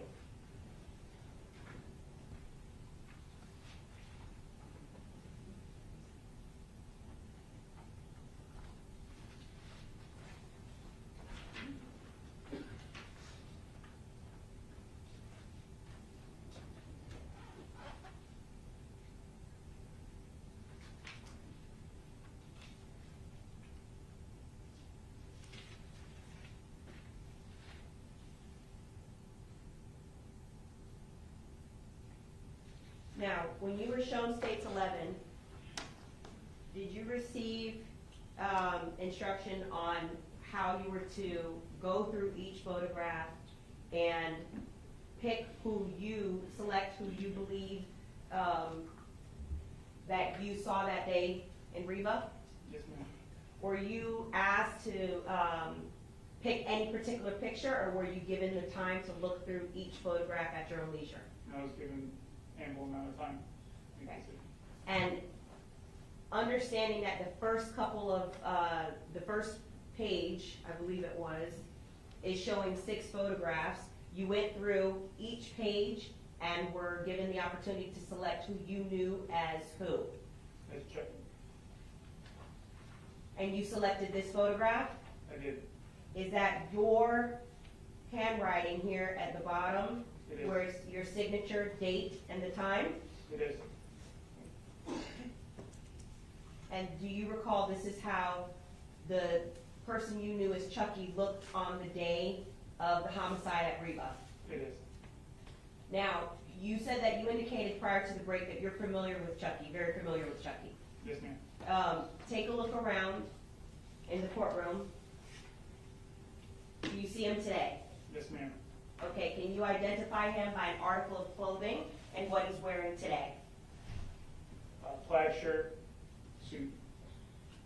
Okay, give me a little bit more description. Where is he seated on this, Second individual in from the back of the room. okay, and at the table to what, your right or your left? To my right. Okay. At this time, Your Honor, I'd ask for for the record to reflect an in-court identification of the defendant, Dietrich Williams, in this case. So noted. Thank you. Now, I'm gonna also show you what has already been entered into evidence as State 2, okay? Now, can you see it there on your screen? Yes, ma'am. It's on both, so whichever is more comfortable for you. Okay. Now, State 2, if you could please point out to us, are you in that frame? And I believe the time frame is on the player 5 minutes and 21 seconds. Are you in that frame? I am. Point out to us where you are in this frame. I am in the middle of these 3 gentlemen standing at the counter. Okay, may I approach your honor? Ma'am. Okay, just so we don't have any technological difficulties. This person? Yes. Okay. Now, who are you helping? I'm helping Keith Grayling. Okay, so the individual with the backwards hat, that we see with the camo backwards hat, that's Keith Grayley? Yes, ma'am. How often had you interacted with Keith Grayley up to that point? Very often.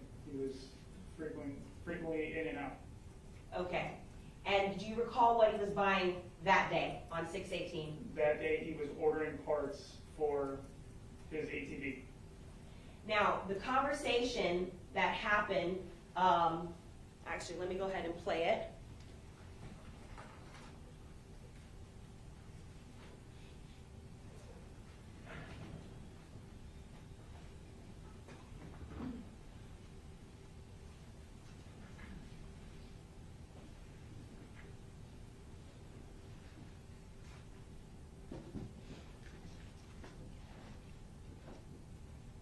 I pressed play, but it's not playing.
now playing. You recall, this transaction? Yes, ma'am. You recall this conversation with Keith Graley and Chucky happening in front of you? Yes, ma'am. Do you recall what, if anything, was being said? They were just talking about, their bikes and stuff like that. Okay, not about a homicide about to occur. No, ma'am. Not about a robbery about to occur. No, ma'am. leading. Rephrase. Were there any discussions, if any, of planning of a homicide to kill XXX that day in front of you between Keith Graley and Chucky? No, ma'am.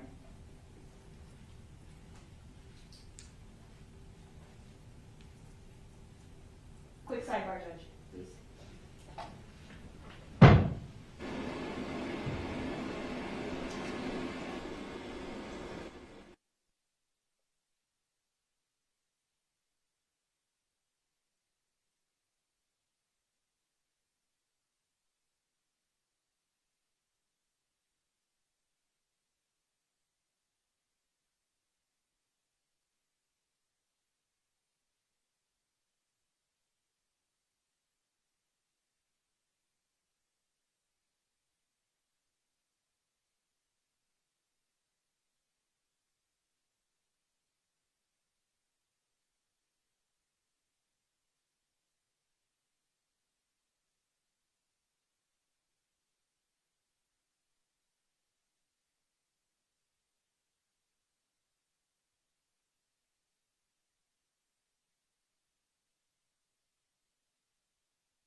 need someone from DSO. Oh. Yeah, probably. He's coming. We need to move his leg shackles so that he can come stand up from the jury and then go back. And then we will put them back on at the next break. I don't want to send the jurors in and out. Okay?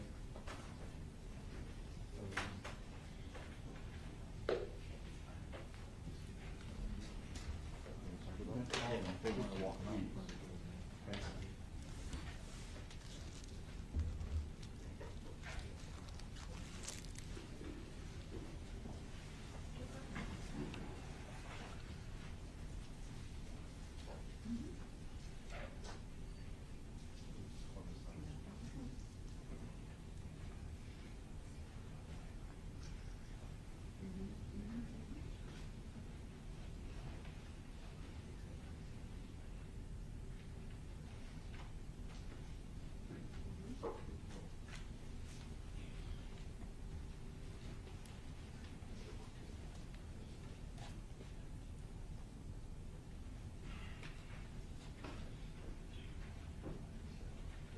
For real?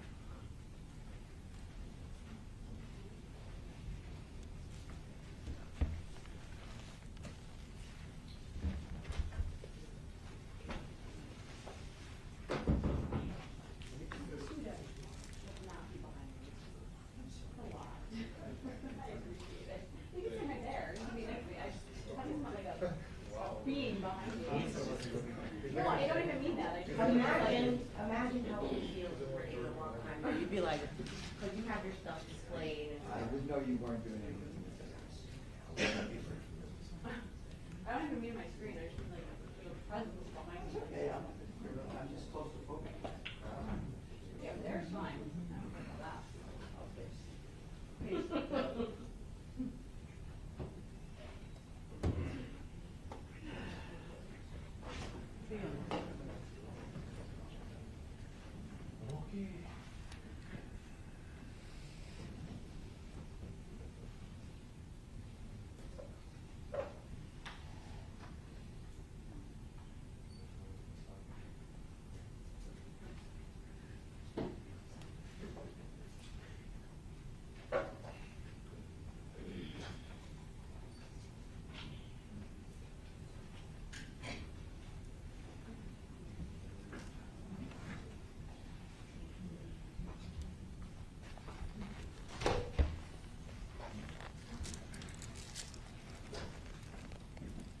It's not a good scene here.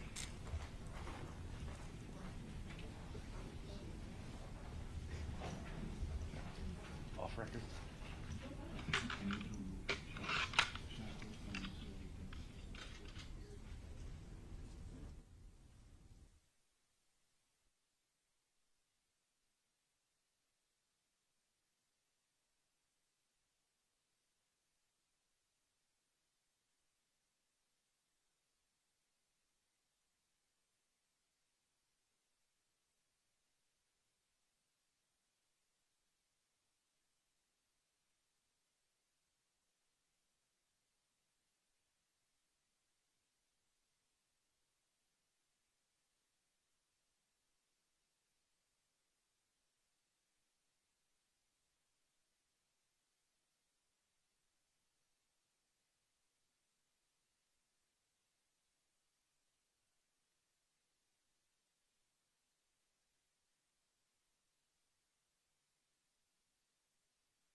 Parties may be seated, court will come to order, parties present, the jurors are present.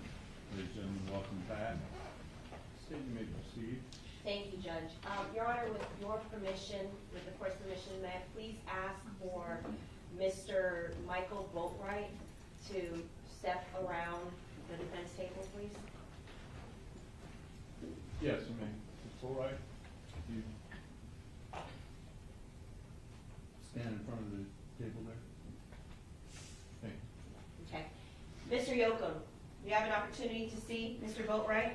I do. Okay. Knowing Mr. Graley personally, what, if anything, are the differences to you between Mr. Graley and Mr. Boatwright? Mr. Graley's a little bit lighter skinned than him. Him being Mr. Boatwright? Mr. Boatwright, correct, yes.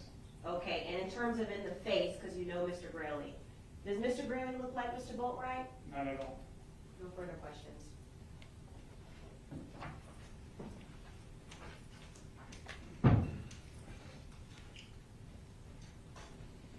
Cross-exam on behalf of Mr. Williams. Good afternoon. So it's your testimony that you were very familiar with Dietrich, correct? Correct. And that's because he was a customer, a good customer. Yes. And on multiple occasions, you sold him different types of direct equipment, I imagine? Yes. And would you agree with me that one of the things that you sold him was like safety equipment, like face masks, goggles, things of that nature? Correct. Okay, and would he always pay cash? Yes. Okay. Let me ask you a question. Is there a benefit at Reba for paying cash? No. Right? It's just like you don't get a discount if you pay cash. No.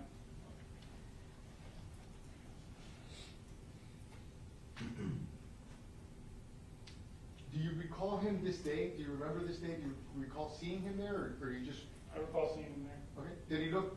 Was he acting nervous in any way to you? No. And did you see him with a heavy-set gentleman? I did. Do you know who that is? No. Have you been following this case in the media? Do you know the people that were arrested? The heavy-set gentleman that you saw that day, you had not seen him before?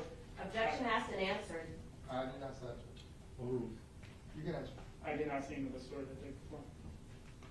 You had not seen him before that day, correct? No further questions. Cross on behalf of Mr. Newsom. No cross on Mr. Newsom's behalf. Thank you. Cross on behalf of Mr. Boatwright. Yes, Judge, thank you. You may.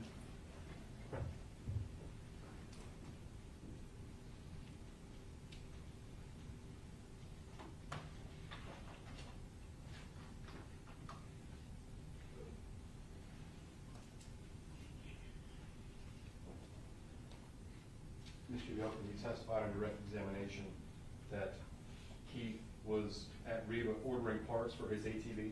Correct. You gave a statement to police on June 19th, the day after the homicide, correct? Yes.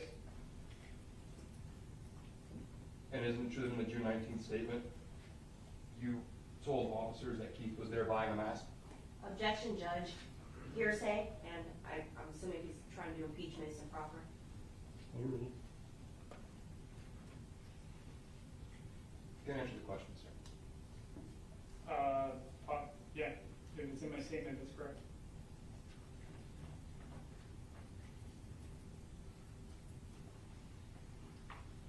And you additionally testified on direct examination that there was a conversation between Mr. Graley and Mr. Williams at the counter. Correct. They walked away together, away from the counter, right? I haven't seen footage since that day, and I don't recall that day. I mean, I don't recall every moment of that day.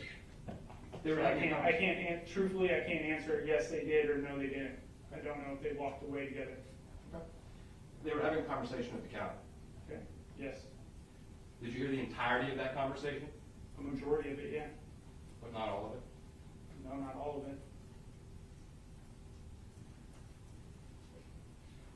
So you wouldn't be able to tell us what they were talking about as they walked away from the counter and outside the store?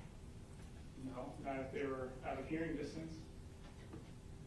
Moment, please, Judge.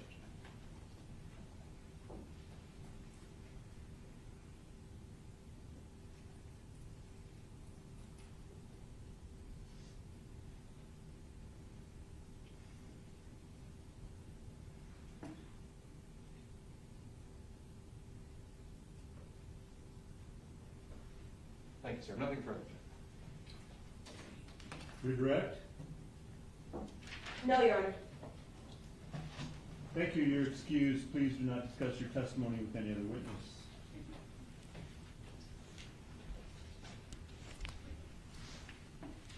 State calls Scott Barbeau.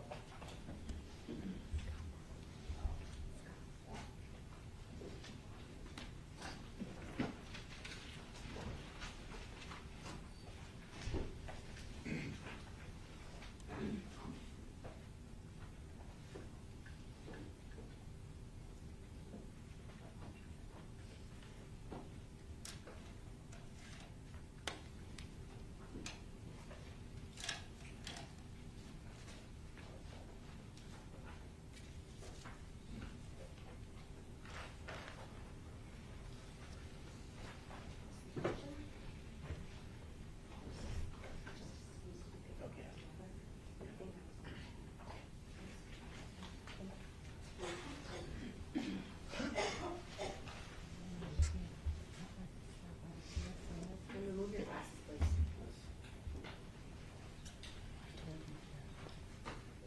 Raise your right hand and be sworn.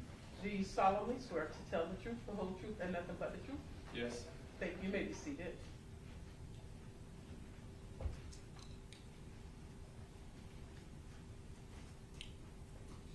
Please state your first and last name. Scott Balbier, SCOTTBARBIEUX. Thank you. You may inquire. Good afternoon, Mr. Barbeau. Am I saying it correctly? Yes, ma'am. Okay. Introduce yourself to the jury. What do you do for a living? Work in the restaurant industry. Were you working in the restaurant industry on June 18th of 2018? Yes, pretty sure I was. Okay. Now, on that day, had you ever been to Reba Motorsports prior to that day? Yes. For what? Look at bikes, shop around. My favorite bike store. Okay, so how many times did you say you've been to Reba Motorsports? Before that situation, Yes. 10 times. Okay, so on that day, you said that there was a situation that you recall? Yes. Were you there at Reba Motorsports by yourself? No. Who were you with? Layla Cam. Who My was ex. she? You have to wait for me to ask the question. Yes, ma'am. And also, you have to wait, just that both of us don't talk at the same time, because this nice young lady in front of you, she's taking everything down that we're saying, okay? Yes. Okay. Now, who was or is Layla Khan to you? My ex. Okay. And at the time, were you in a relationship with Layla? Yes. Okay. Now, what do you recall, because you said the situation, what situation are you referring to that you recall happened while you were at Reba Sports? We were just going to check out bikes. I wanted to check out bikes. That's what we did. So we stopped by, looked around the bikes. What, if anything, or who did you see when you were there that you recognized? It was slow. Okay. Did you see somebody that you recognized as being a celebrity? No. Did you see XXX there that day? At the end when I walked out. Okay, so let's talk about that. That's what I'm referring to. Yes. So when you say at the end when you walked out, tell us what you were doing and when did you see him? Sitting on the four-wheeler, and just came out of the store, walking towards his vehicle. You actually asked him for a picture? Yeah. Tell us what you said. I'm like, hey, X, can we get a photo? And what did he say? Just ignored me. Got in his car. He was not in a good mood. You can tell by the way he came out of the door. Just slammed it. Okay. So when you were there and you asked him for a photograph, do you remember even what he was wearing that day? No. Okay. Just thick clothes. Okay. Thick on clothes, but not exactly what he was wearing. Okay, that's fine. Did you see anybody else around you? Did you see It was just one person. Remember, you have to wait for me to finish asking the question. I'm so sorry. Did you see him walking with anyone? Yes. Nice and loud. Yes. Okay. Do you remember what the gender was of the person he was walking with? Male. Do you remember what the race was of the person? Black. Okay. Now, what if anything happened next after you said you know him as X. Did you even know his real name? Yes. Okay, so what happened when Mr. Onfroy was walking out? Don't understand the question. Did you actually see him get into his car? Yes. So tell me about that. What happened after Mr. Onfroy got into his car? He backed out, drove around the parking lot. Me and my Layla just looked at him, drove around, and that's when he got to the stop. I was entering my vehicle. My girl was on the other side, on the passenger side, so she was able to see it. Like, Scott, look, they're robbing him. And that's when the van is long, so that's when I went to looking. Okay. Did you actually see the actual robbery and homicide occur? Yes. Tell us what you saw. Two guys jump out and started robbing him. What was the physical description of the two, you said guys, of the two males that got out? One guy was tall and the other guy was Remember, short. you have to let me finish my question and then wait, then you answer. Okay. What was the physical description of the two males that got out to rob the victim? One was taller than the other one. How tall? Much taller. Well, how tall are you? 6 foot. How tall would you say the taller of the two was? 6'3", 6'2", around there, 6'2", 6'3". How about the other individual that was not as tall? How tall was that second individual? I'm guessing here. I don't know exactly. Okay, give me an approximate. Short. Between 5'7", 5'10", in between that range. Okay, but shorter than the 6 foot individual. Yes. What side of the car was the taller individual? On the driver's side. And how about the other individual that was shorter? What side of the car was that They man? were both on the driver's side. And then what did you see next? One of the right side of the door go up, and the other guy runs out. And then one of the other guys was robbing him, run across and go in his vehicle. The individual that you said ran across, out of the two individuals, the taller or the shorter? Shorter. I didn't finish my question. Who ran across to the passenger side? Shorter. Okay. Then what did they do next, each of them? What did the taller individual do next? Fighting. They were fighting amongst each other. Did you hear what they were saying? Yeah, I saw it. Did you hear what they were saying? No. Okay, you saw them fighting. When you say fighting, like verbally? No, just like hands on each other inside the car, scuffling around. Okay, so when you say fighting, were they fighting Mr. Onfroy, who was in the car? Yes. Do you recall where Mr. Onfroy was seated in the car? Yes. Where? Driver's seat. And what was Mr. Onfroy doing as a result of this? Fighting back for his life. How, in what way? Tell us. Well, you saw scuffling going on, so obviously, robbing him, so he's scuffling for their life. They don't want it to happen. They're trying to see what's going on, like, what's up, what's happening. Did you see firearms in anyone's hands? Yes. Whose hands did you see firearms in? The taller one. Did you see a firearm in the shorter one's hands? Yes.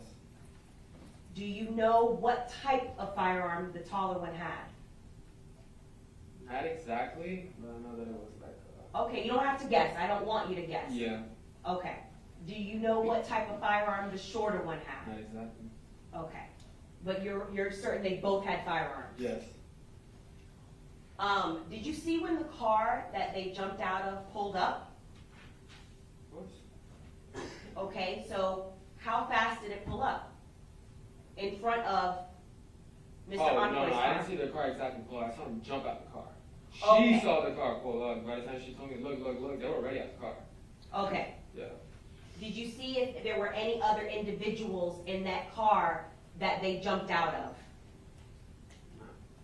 Did you see? Well, obviously there was a driver if they got back in the car and drove off. Okay, but I'm asking what you saw. Do you remember? Were there any other individuals in the car that you could see? No. Okay. What race were the two individuals that you saw? Were you able to see that? No. Why? Was there any? Completely covered. Okay. Toe to the top head. What I'm asking is, was their identity obstructed by anything? No.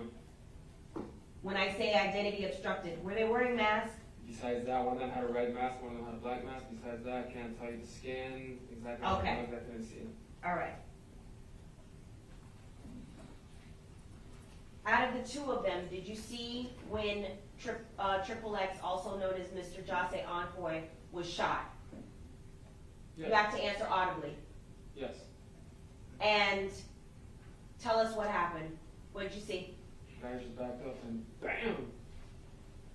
Now, when you say the guy, which one? The taller one or the? Taller one. Let me finish my question. Are you a little bit nervous today? Yes. Okay.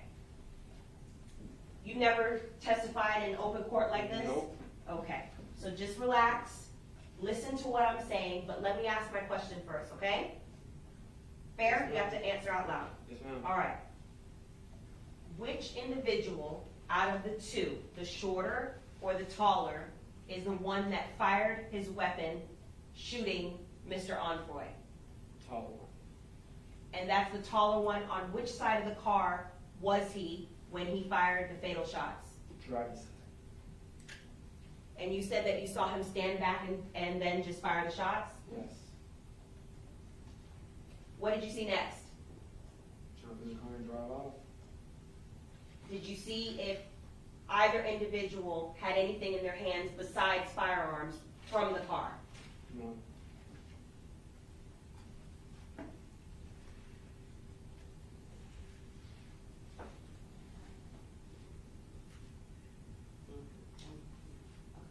Okay. Now, did you, after the individuals drove off, did you approach Mr. Enfoy's BMW i8? Yes. Did you take pictures of Mr. Enfoy? Yes. You're gonna have to remember that you have to let me ask the question, and then you answer the question, okay? Yes, ma'am. Okay. Do you recall taking a photograph with your phone of Mr. Enfoy after he was shot and seated in his vehicle? Yes. Why did you do that? Because I was a big fan of his and wanted to have a photo, remember that forever. Did that photograph, did you then upload it? It was on Snapchat, yes. You're forgetting our rules already. I need to ask the whole question, okay? I'm sorry, I thought you finished. No. When I pause and look at you, and I'll do this, and then you can answer, okay? Yes, ma'am. All right. Do you recall that you uploaded it to social media after you took a picture of the victim shot in the driver's seat? Yes. Why did you do that? Objection, asked and answered. Overruled. You may answer. Why did you do that? Because I wanted to have a photo of him on my phone because he was my favorite musician and he just died in front of me. You realize now that was in poor taste, correct? Objection, leading. Overruled. You realize now that that was in poor taste, correct? I don't know what that word means. You realize now that that was not a good idea, that you were not supposed to do that, correct? Yes.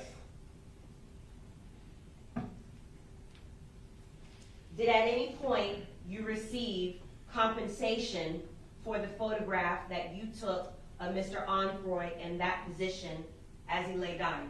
FBI took care of all of it, took my phone and got That's the not what I asked you. Listen to my question. Did you receive compensation, money, for the photograph that you took of Mr. Enfoy that day? No.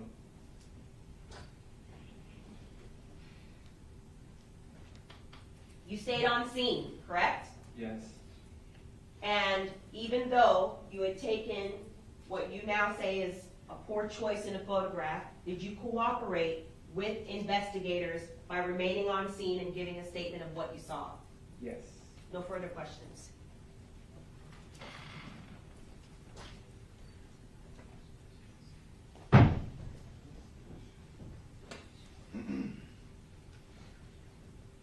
Cross on behalf of Mr. Williams.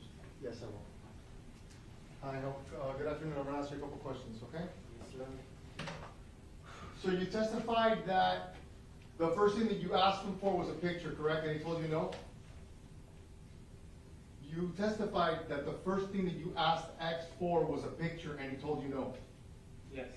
And then when he was shot, the first thing that you did was walk up and take that picture that he refused? No. The first thing that you did after he was shot was what? Tried seeing what was up with him. I ran up to the car to see how he was. He was Oh. dead. Then I took a photo. Okay, so you rendered first aid? Say again? Did you render first aid to him? I don't know what that means.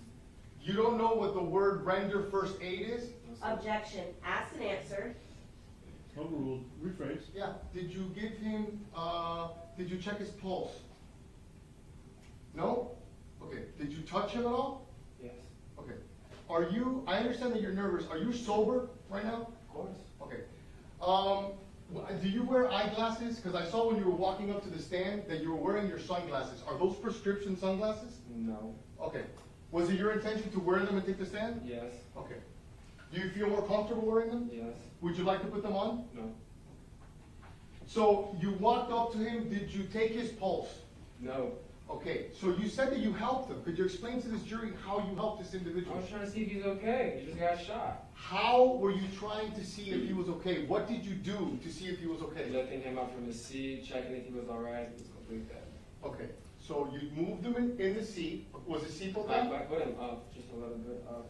I think I'm gonna have the same problem as Mrs. Shields. You're gonna have to let me finish my question and then you can answer. So you walk up to the vehicle, correct? Okay. Is the seatbelt on? Didn't see. I'm sorry, you have to speak up. Didn't see. You didn't see it?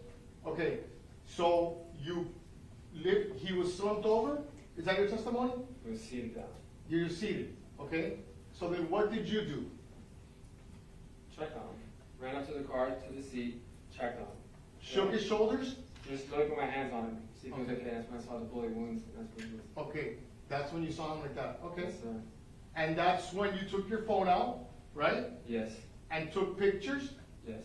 and you took video. No, the photo. You didn't take any, is it your testimony today that you didn't take any video of Mr. Onford? I can't recall 100% if it was a photo or a video. It was a photo, but I can't recall if I took a video also. And actually, it went viral, right? Yes. How many hits did you It get? was only up for. You have to let me finish my question before you answer. So it's the same issue with Mrs. Shields, because this lady's writing down everything that we're saying. So you're gonna have to let me ask, and then you can answer, okay? Yes, sir. Okay. How many hits did you get? Don't recall. You don't recall? No. Was it 1 million? No. Was it less than 1 million? Yes. So you don't recall, but you recall that it was less than 1 million. Yes. 500,000? Huh? Way less. Way less, okay. I'm not popular. No, but the video that you downloaded got pretty popular, correct? No, it wasn't up for long enough. So, X walks past you, you ask him for a picture, he continues to walk to his vehicle, correct? Yes. Okay. Then, at what point is it that your ex-girlfriend tells you, hey, look, something's happening? Right when I got in the car. Right when you got in your car? My car. Right, and you were driving? Yes. Okay, and it was a van, you said? Yes. Okay. Where is the BMW, compared to where you are in the van? It was on the part on the right side. So the BMW would be on the passenger side of your van? No. On your side of your van? No. Couple spots to the right, like 3 spots to the right where I was parked. Okay, and when you say to your right, do you mean if you're in the driver's side, to the right meaning this way? Yes. Okay, so the BMW would have been to your right, a couple spaces down, right? Yes, sir. Okay. And then when your girlfriend tells you, hey, look, is she in the passenger seat? No. Where was she? Outside, just by getting in the car too. About to get in the car. Yes. So you're looking at her when she tells you, hey, look. No, I'm looking at my door that I'm opening in front of me. Oh, because you weren't even in the car yet. Yeah. You were getting in the car? Yes. Okay. Were you already in the car when your girlfriend alerted you that something was happening? No. Okay. So there was a van, an entire van between you and your girlfriend? Yes. You have to let me finish. Okay. So there's an entire van between you and your girlfriend when she tells you, hey, look, right? Okay, were the windows open? How do you hear that with a car between you? She yelled it. Oh, she yelled it. Okay. So then what do? You go to the front to see To her? the side of the van. To the side of the van? Yes. And that's where you see that people jumped out of the vehicle, correct? Yes. Okay, so the first time that you see the BMW and the car that drove in front of it is people were already out of the car, correct? Repeat the question? The first time that you saw the BMW and the other car that blocked it, the first time that you saw that vehicle, that car had already blocked it and people had already exited the vehicle, correct? Yes. Okay. So, when you're looking at the car, your line of vision is you're seeing the passenger side door. Yes, sir. And by the time that you looked, was the passenger still in the car or the passenger had left? It was in the car. Okay. Was his door already open? No. The door was closed. And you're saying that you saw fighting going on? Yes. You were able to see that with the door closed? Yes, from the other side. From the other side. Okay. So then, at some point, you see the door open? Which door? The passenger side door. Yes. Did any other door open of that BMW? In the entire time that you were watching it, did any other door open in that BMW besides the passenger door? No. Do you recall how it opened? Did it open? Yes. Nor like I this? recall. Just went up. It went up? It went up? Yes. Okay. And at that point, do you see an individual get out and run away? Yes. Okay. Do you see where that individual goes? Our direction. Okay. Does he pass you? Screaming, they're robbing us. Okay. And Run, run, run. he ran past you towards the Reva. Okay. Yes. Did he say anything else besides what you've testified to? Run, run, run. That's it. Okay. At what point do you hear shots? After that individual runs past you, how much time do you think has passed until you hear shots? 10 seconds. 15 seconds. 10 or 15 I don't seconds? recall 100%. This was 5 years ago. I understand. It was short. Very short. Okay. And then when you heard the shots, what did you do? Automatically ran to him to see if he was alive and okay. When you heard the shots, you automatically ran towards the... Well, no, after they ran away and they fled, then I would run to him. Okay, so let's break it down. You're looking, right? You hear the shots. Okay. When you hear the shots, what's the first thing that you do? Don't recall 100%, but I'm pretty sure it's a cover behind the edge of my van. Okay. And what did your girlfriend do? Same thing with me. She was on the side. Okay. So after the shots, we would agree that there's a significant little portion of time where you don't see the car. Yes. How much time would you have said? 10 seconds. 10 seconds? 10 seconds. And then after that time is when you look, right? You look at the car. How do you determine that it's safe to approach it? They're not there anymore. They weren't there anymore. They fled away. They jumped in the car and away. Now, when they fled away, you didn't see it because you were shielding yourself from possible fire. Yes. So you did not see the car speeding away, correct? That was after they shot. You just testified before. When they Hold on a shot. minute. You have to let me finish. You just testified on direct examination with Mr. Shields that you saw the car speeding away. Now you've testified that you were shielding yourself from possible fire. So which is it? When I heard the shot, for a couple seconds I was behind the car. Then when I turned around, that's when they jumped in the car and skied away. Okay, so you're saying that after the shots, still a couple of seconds passed, and that you were still able to see them drive away? Yes. Okay. And then after they drove away, you approached the vehicle, and that's when you saw X, correct? Yes, sir. And at the moment, and you're saying, how many, it must have been maybe like 10 seconds then, right? Yeah. From the time that you heard the shots to the time that you were able to approach the BMW, how many seconds do you think passed? Around there, 10 or 15 seconds. 10 or 15 seconds. Yeah. And it's your testimony that he was already dead? Yes. And how was it that you made that determination, besides shaking him, like that? I didn't shake How, him. hold on a minute, you gotta let me finish. Besides going up to this individual and shaking him by the shoulders like you testified to, what other steps did you take to see if this person was alive or dead? I didn't. Did you see the gentleman that passed you, that ran past you? Did you see him again throughout this whole? Yes.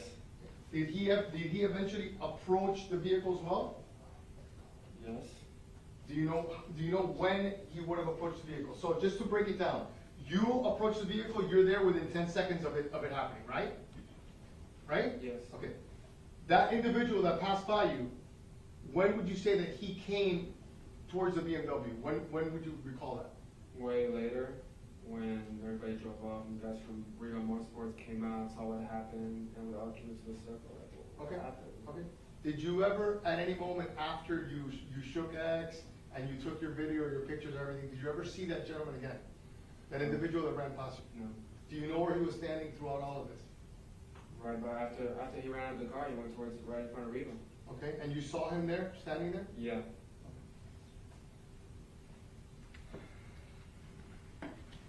By the way, I have to say something. I didn't shake him. I was trying to see if he was alive. Okay, I understand that you're saying that that was your, I understand what you're saying. And then when I see his head drop back with his mouth. Okay, there's no question pending. Oh, Okay, sorry, yeah. sorry.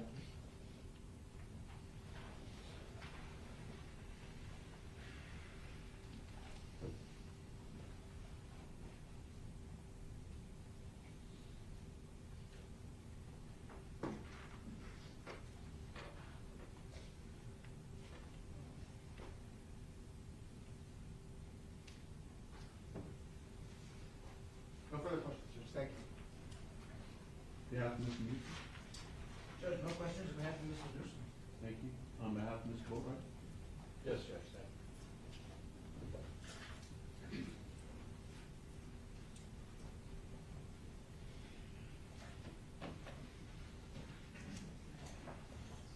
Good afternoon, sir. Good afternoon. You testified on direct examination that both gentlemen were wearing masks, right? Yes, sir. A red mask, correct? Yes, sir. And a black mask. Yes, sir. You also testified in direct examination that the gunmen were fighting inside the car. Yes, sir. Their hands were inside the car, Yes, sir. and you saw this happen. Yes, sir.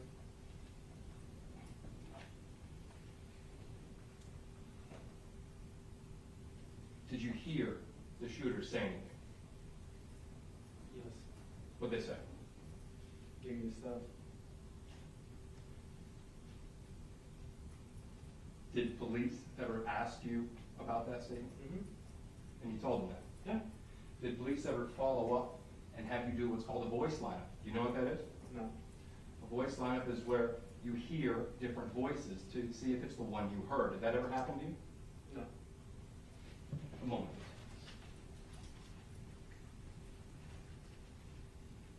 Nothing further from the defense. Thank you. Can you read?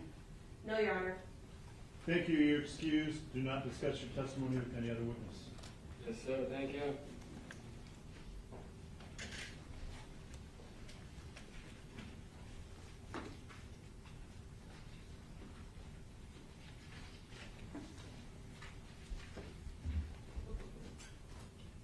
Sidebar, please, Judge. Okay.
right, ladies and gentlemen, that's all the witnesses that we have lined up for today.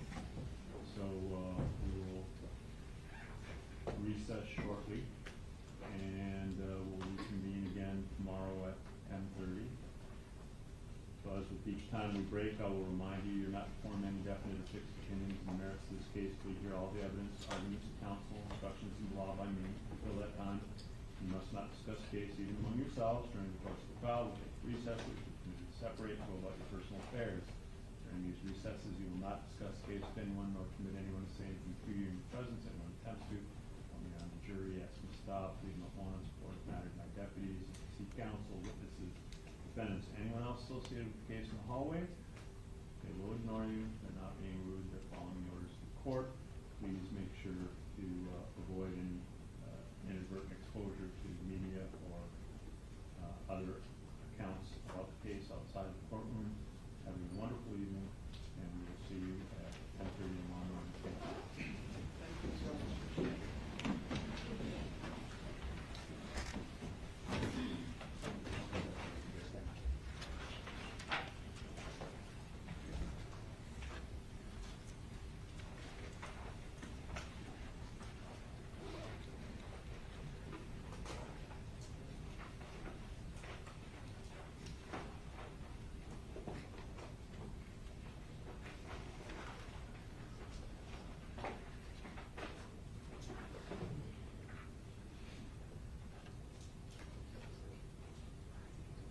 Parties may be seated. The court will come to order. Parties present, jurors are absent. Anything else that we need to discuss before tomorrow?